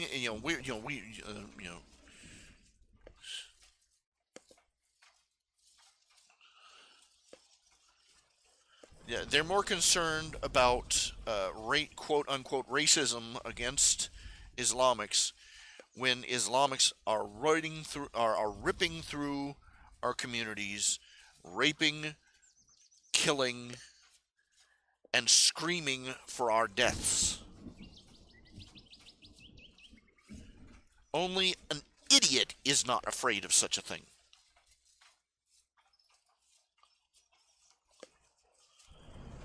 We got too many people that, oh, you're so sexist for saying that a woman shouldn't be on the battlefield, or, shouldn't be on the battlefield, shouldn't be wearing a badge, shouldn't be in the fire department. When you got, on the flip side, you got women, they try and pass them through these programs. You hear this again and again and again. These women try to, a woman can do anything a man does. If a woman can do everything a man does, how come they have to lower the standards to get more women in?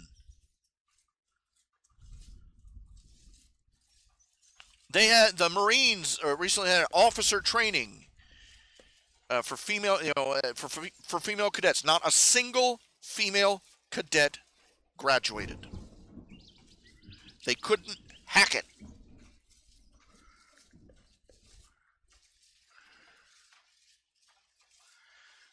They had a case where a woman, they tried 3 times to pass the firefighters training exam, failed all 3 times, sued, got put in the fire department, and then broke her leg.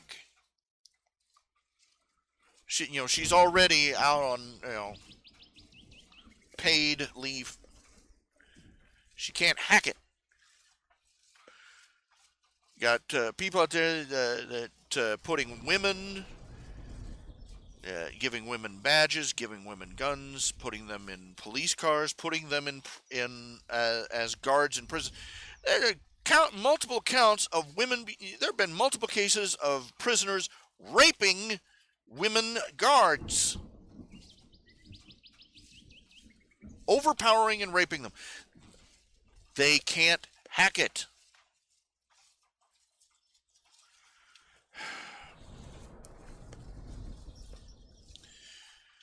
NetFox, illustrator for my comics. I honestly have not been giving it much thought, but I kind of am. Kind of still am.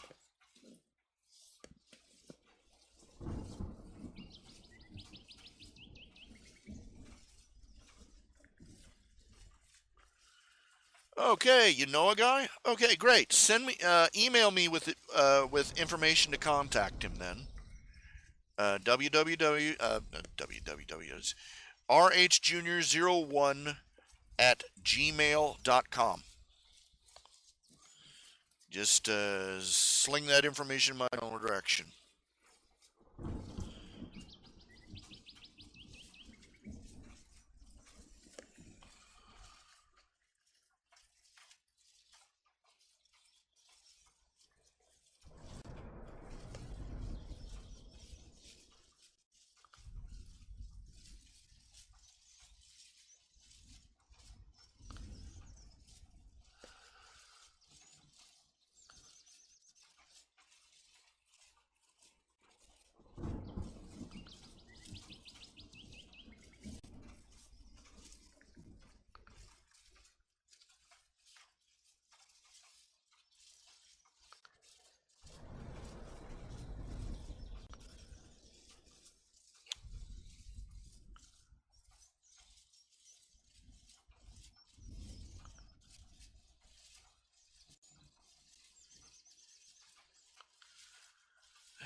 very similar. I think a woman should be a woman should be allowed to try her hand at anything she chooses. But if she's going to do it, she better be able to hack it. The same as any man can.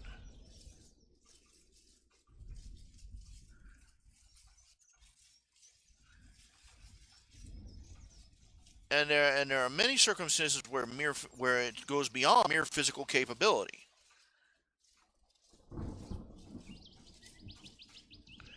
I don't think women should be serving on the front lines in the military. I don't think there are many fields where a woman would be welcome. I mean, there consider that for every soldier they need what is the answer? How long is the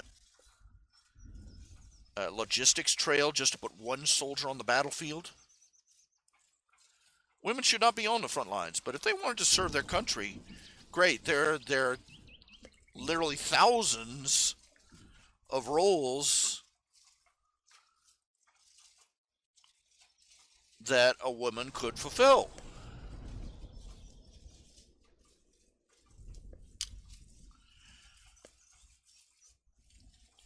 Battlefield soldier, not a chance.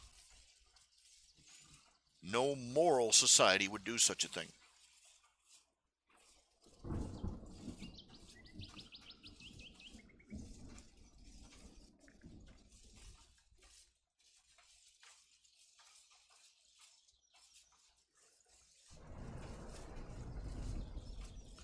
No morally consistent one, anyway.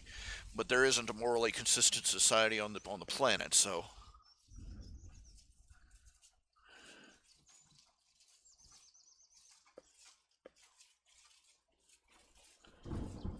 the Israelis do it, but the Israelis have very little choice because the battlefield is right in their front yard.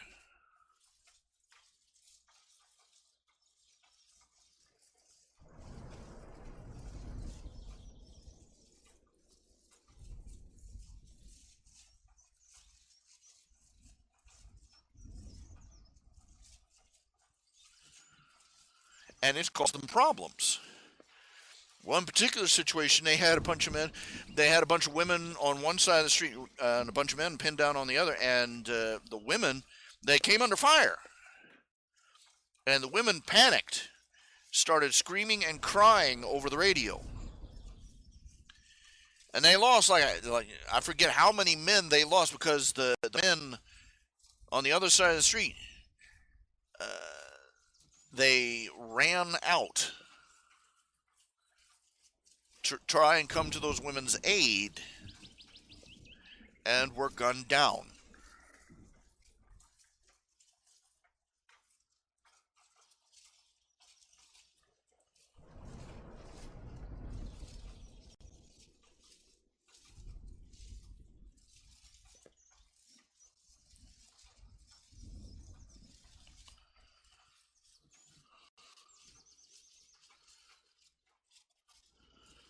They reacted like a normal man would to a woman in distress, and it killed them.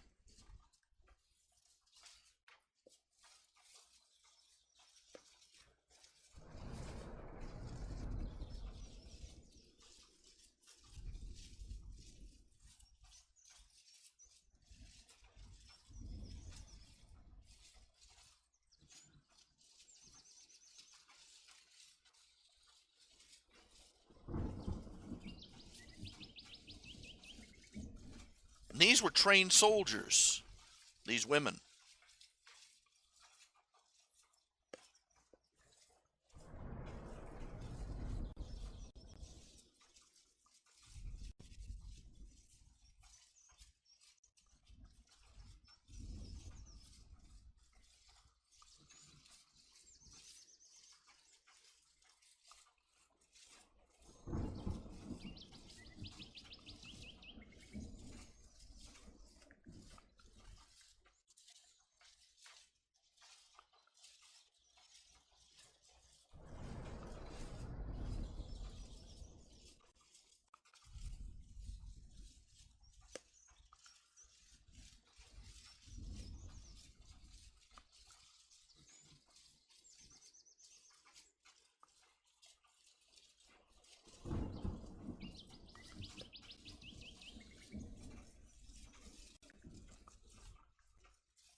It has done us nothing but harm. When we stopped accepting the reality that women and men are different, and there are some roles that women are not meant to fulfill. That goes for men too. But of course, our society, men wanting to fulfill women's roles isn't a real major problem. So arguing that, that's just academic.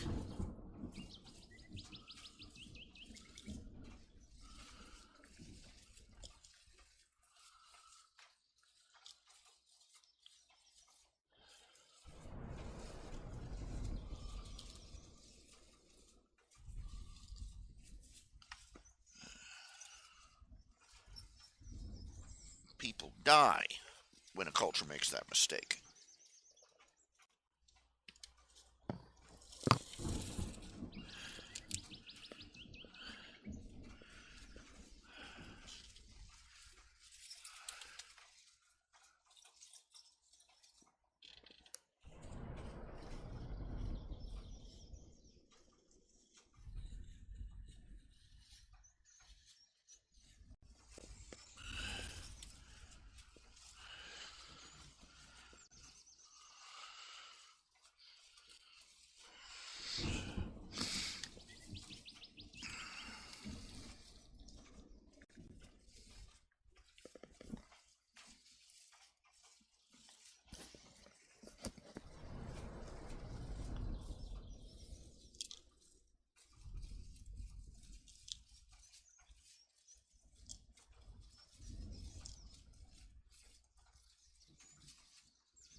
I haven't done any new Nip and Tuck comics yet. I'm trying to catch up. I've been idle for a long time. A couple of different reasons. One of them being seriously under the weather. Guess what? I'm on another course of penicillin. Yay! Well, not penicillin, K-Flex, but antibiotics.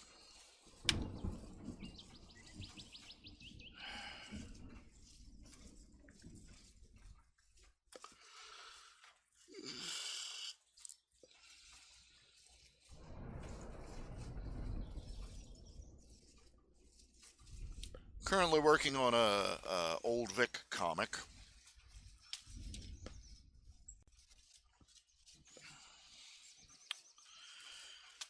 Okay, I clocked on a little bit after, about 1:30. I don't know how long I'm going to be on from now.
was saying there, just let me back here a minute. I was saying, uh, Charlie Bengal.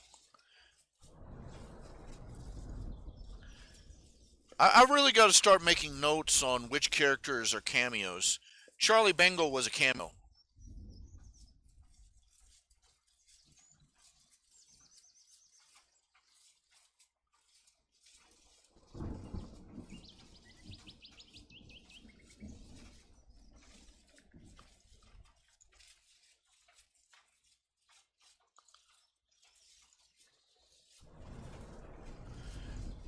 You don't care what an artist draws as long as it's not about your characters. I'm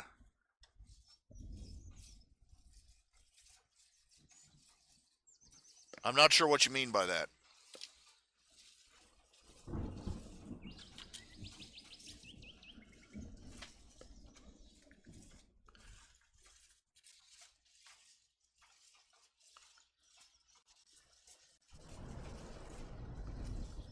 Uh,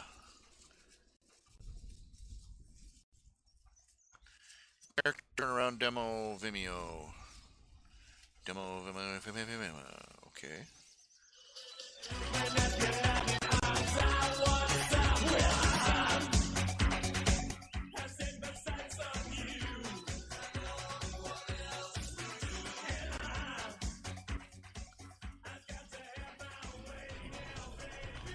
I'm gonna get dinged for that one. It's just turn off the music here.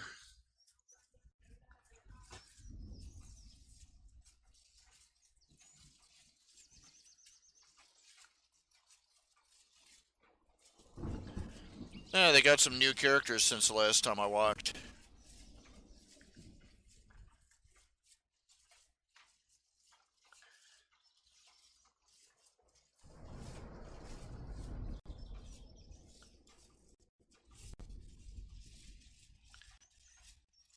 Okay. I know I'm impressed.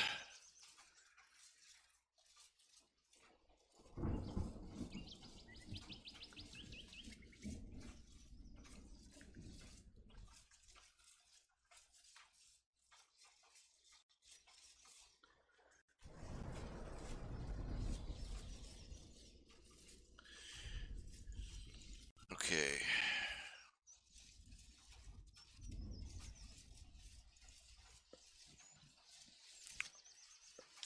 Going for a little bit longer, I think. For a few minutes more, I think.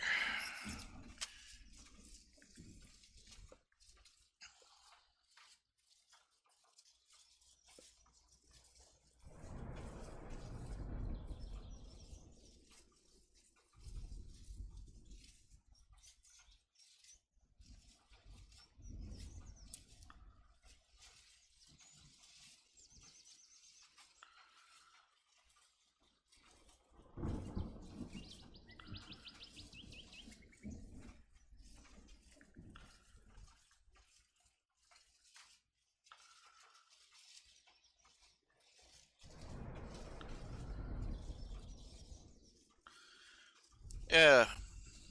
Daniel Meyer, author of The Old Vic,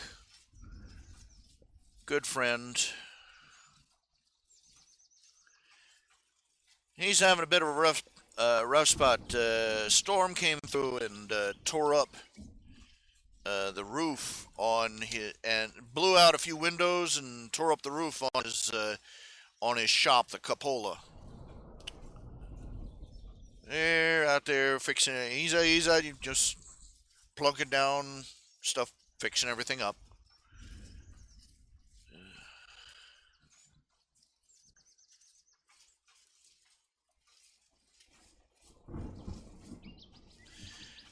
Have him in your prayers if you would. And also, I'm not sure if he has anything that he's selling or promoting or anything. Uh, I know he has his little business in the cupola. I'm not exactly sure what he does there with the cupola. It's a storefront, but well, anyway, just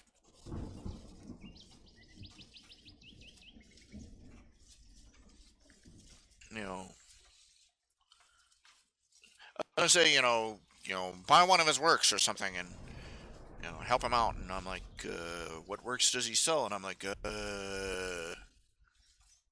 I don't know.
That's true. Really, I mean, sorry.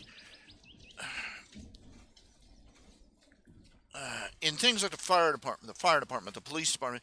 Well, let's be honest.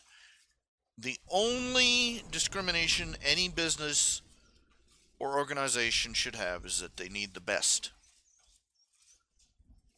They must demand the best.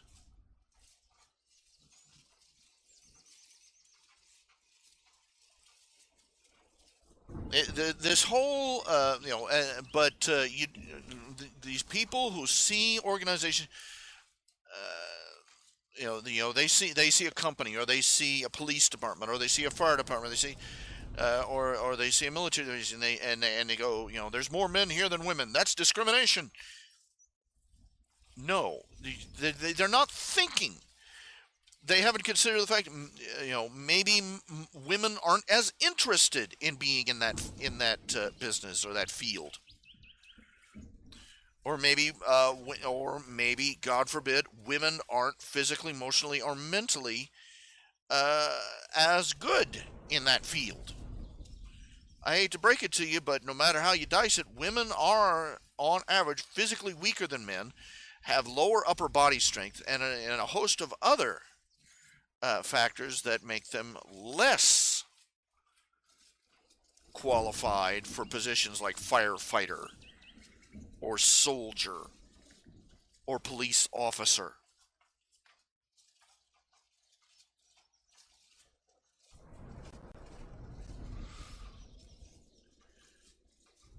It all comes back to, but the problem is you can't get that through social justice warriors' heads. You can't get that through liberals' heads. You can't get it through the heads of these regressive liberals, because this is called the grand. This topic is called the grand unification theory of liberalism. It's by a man named Sayet, Sayet. He is a humorist, stand-up comedian. He's a scriptwriter of some experience in the entertainment industry, and he became a staunch conservative in uh,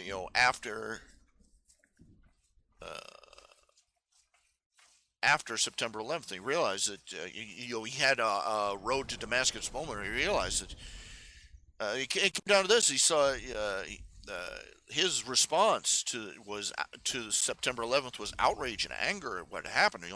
The normal, sensible, sane response, and then he realized that his liberal friends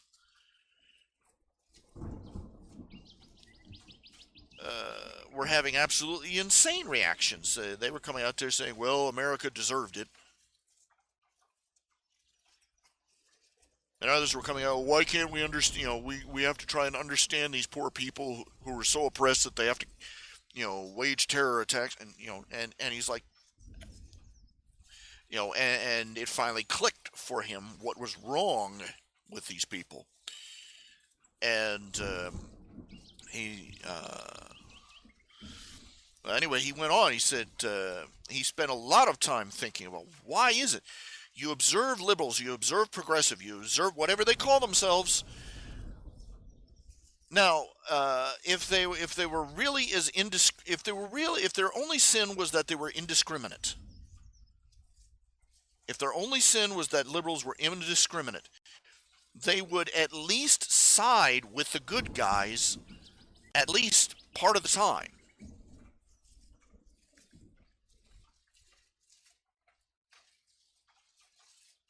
But they don't.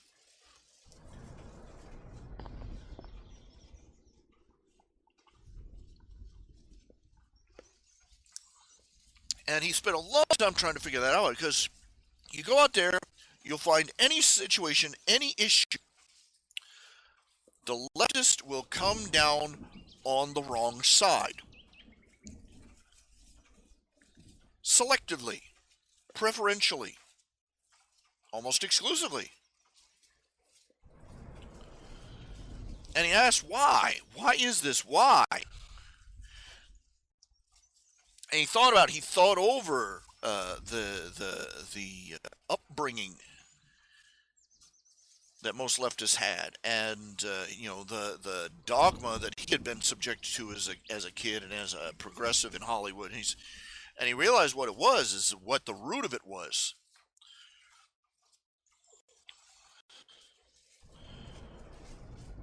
Is that the first doctrine, the first dogma of the first doctrine of liberal dogma is that all ways are equal. One, war is bad. Okay, war is bad. Conflict is bad. Disagreement is bad. Bad, bad, bad. Two, war and conflict and disagreement all happen because people are different. People have differences. Three, therefore, if we stopped having differences, we'd stop having war. So four, they must preach a doctrine that all ways are the same. Because they believe that if they get the whole world to say that all ways are the same, all religions are the same, all faiths are the same, all philosophies are the same, all lifestyles are the same, they're all equally valid.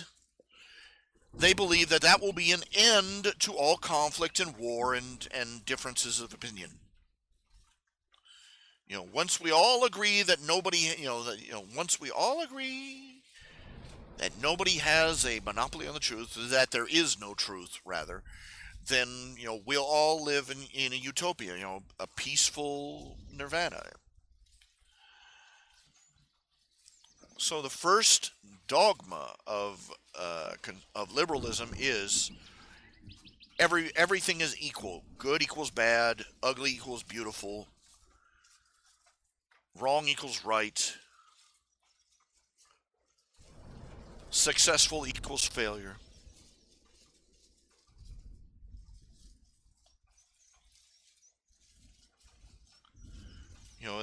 There's no standard. They cannot. Discrimination is bad, so they don't discriminate between anything. Not even between their left hand and their right.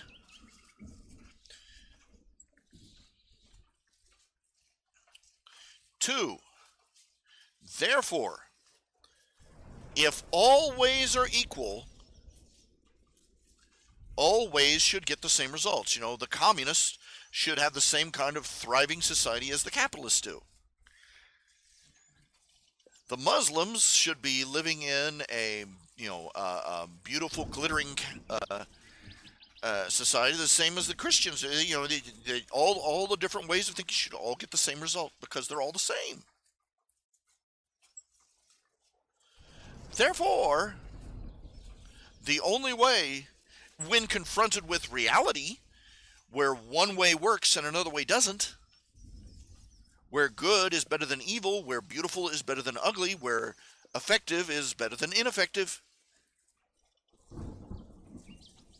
this conflicts with it. So they come to the conclusion that the successful must be oppressing the unsuccessful. That if one, one culture, community, society, faith, religion, philosophy, theory, anything does better than another, it's because the failure over here is being oppressed. The winners are oppressing the losers. So in order to be a good, enlightened liberal, they have to side with the loser. They have to side with the ugly over the beautiful. They have to side with the evil over the good, the wrong over the right, the failure over the success. Because they want to be on the side of the underdog.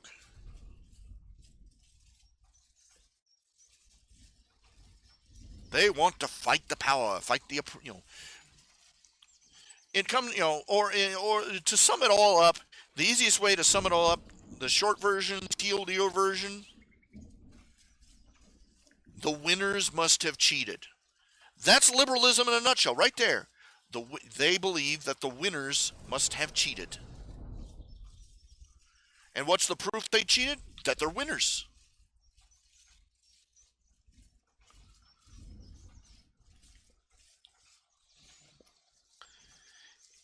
If the happy married couple raising their own children and paying their taxes and doing everything right are successful and their children are successful, it's because they cheated. It's because they had an unfair advantage over the crack whore,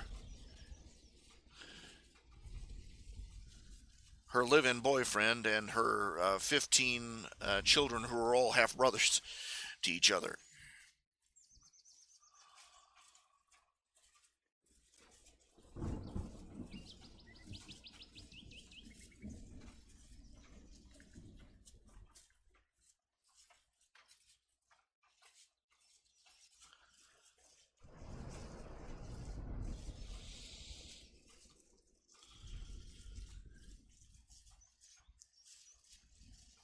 No matter what you do, just all liberal philosophy comes down to that.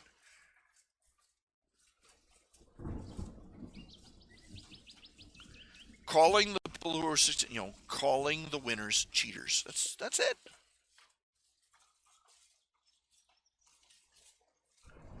Because to admit to admit that you succeeded fair and square is to admit that there is a good way and a bad way. There is a right and a wrong. There is a good and an evil. And to admit that is to contemplate the possibility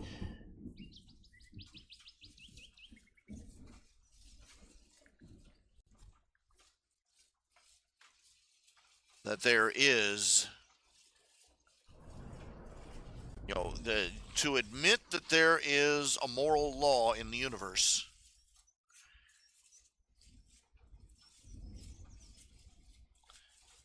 is to admit the possibility, no matter how much they find it unsavory, that there is a ultimate legislator.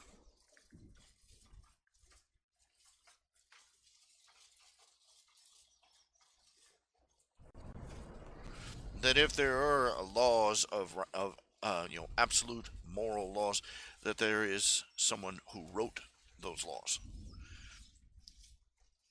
And in their fallen estate, they do not want to contemplate that.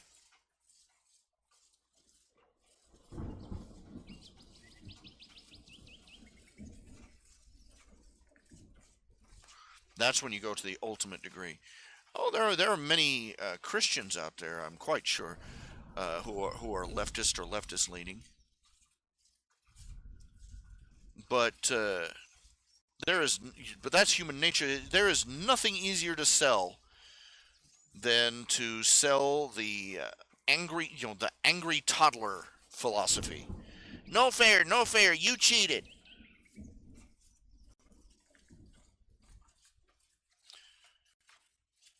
The liberal sees a rich man and a poor man and concludes that the rich man cheated.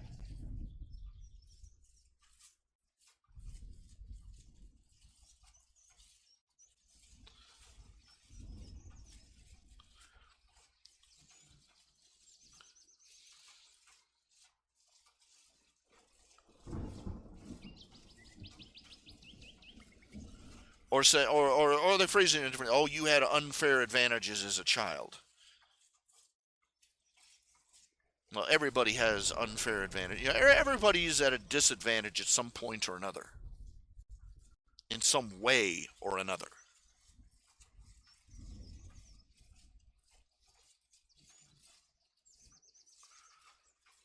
That's called life. Wear a frickin' helmet.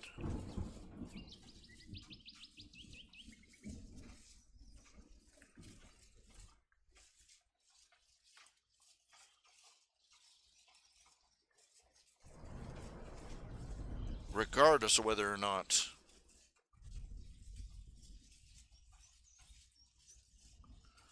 a person who was born into, a person born into a wealthy family has a lot of advantages. Those advantages can disappear like steam in a blast furnace.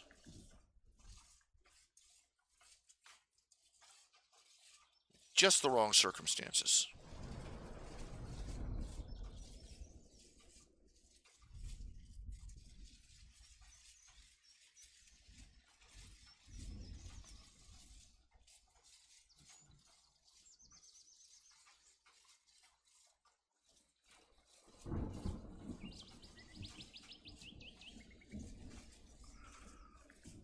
And if somebody is born at a disadvantage, you're not helping them up by pulling somebody else down.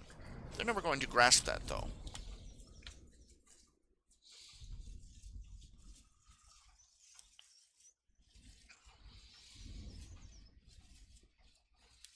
We all start out at the same time. We all start out at the same starting line.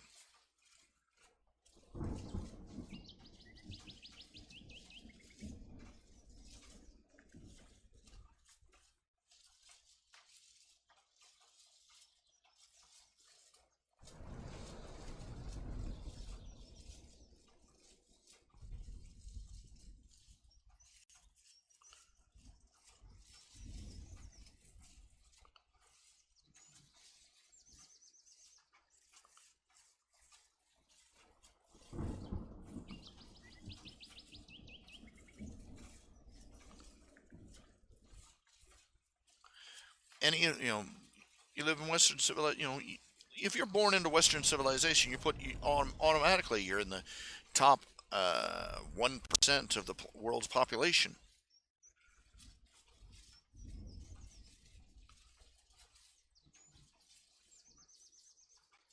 But you're not going to make things better for the rest of the world by taking, by shackling the one percenters. All those advantages that a man born in, you take a man born into an, upper middle class or even upper class, say he's born into a family of millionaires.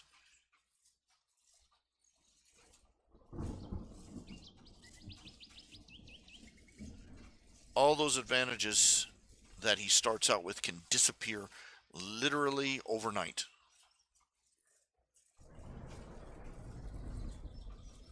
And this is an established fact that even heiresses, people were born into money.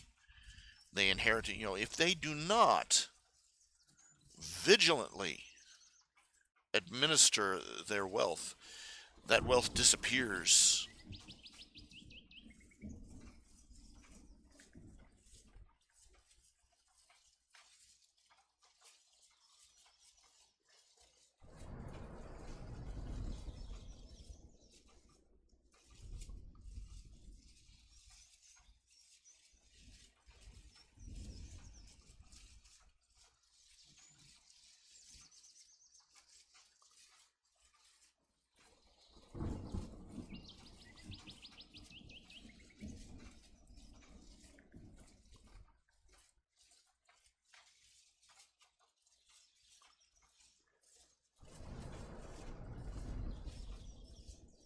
I'm a prime example myself.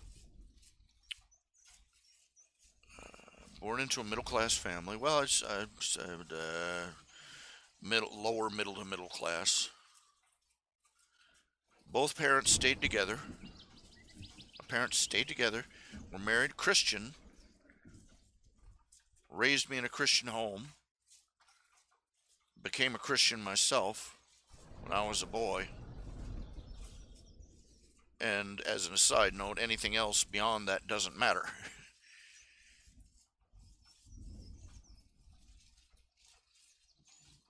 It doesn't matter if you gain the whole world if you lose your soul. Anybody who has Christ is going to come out a winner at the end. But getting back to the secular issue, I was born into a lower middle class family.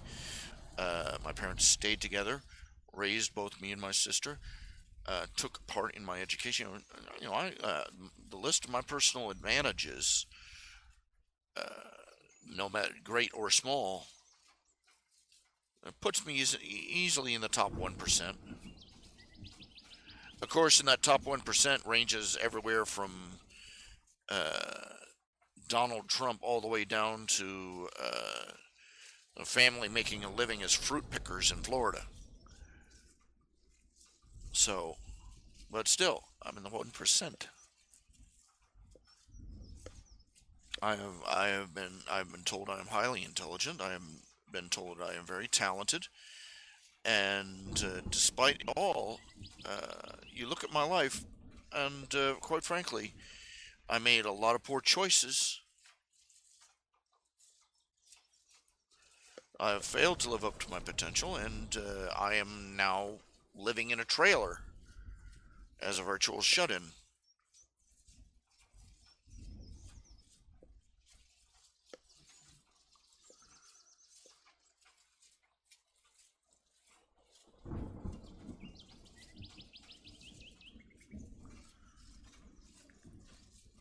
And it's nobody's fault but my own.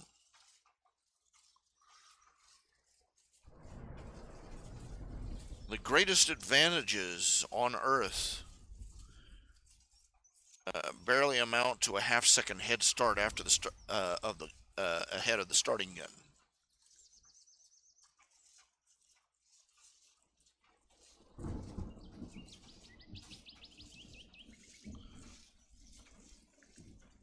The rabbit was, the tortoise and the hare. The hare was privileged. But the tortoise won.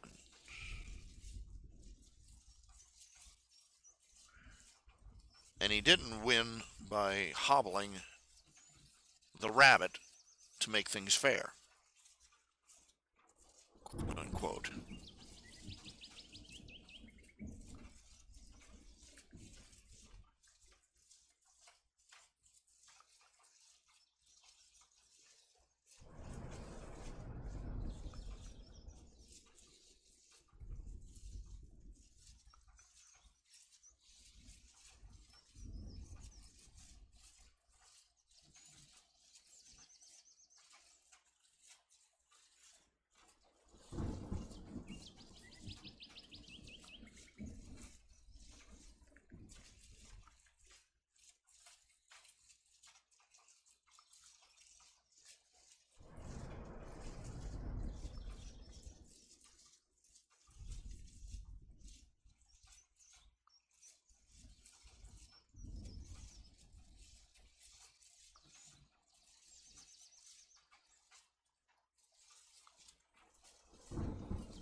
Okay.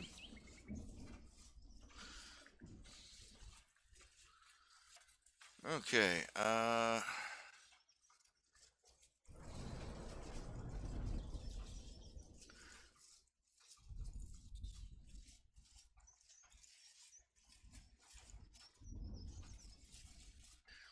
Okay, I'm gonna go ahead and uh, excuse me, call it. It's been 3 hours. I think that's fair, long enough. We'll do this again tomorrow night, and try and learn a little bit longer tomorrow night. Do a little bit more. I really, I got to say this. I really wish I had more, stuff, social stuff to comment on. But lately, it doesn't seem like there's anything worth wasting your breath on. Commenting on the social, on politics and the society of our society is like commenting on.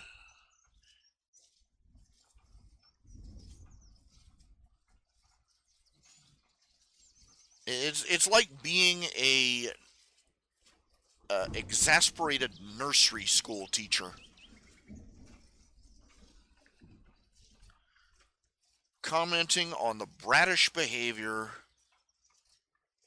of a classroom full of 4-year-olds.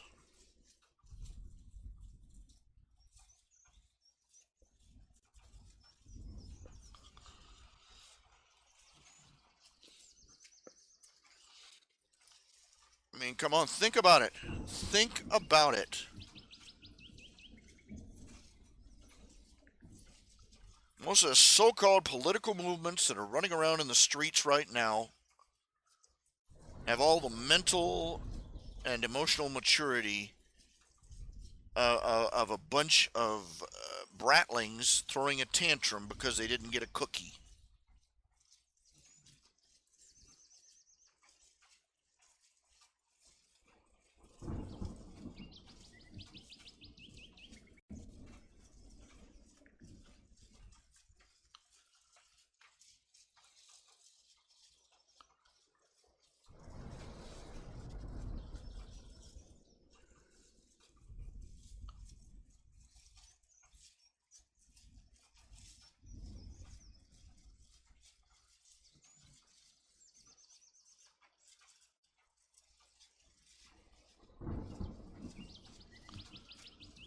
So it's makes for a very empty political roundtable, you know.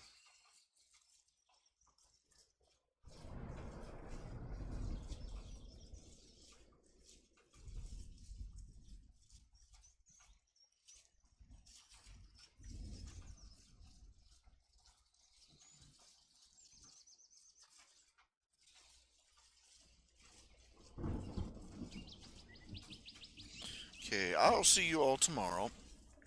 Y'all take care of yourselves and have a good day. Say a prayer for me if you get a chance. God knows I need it.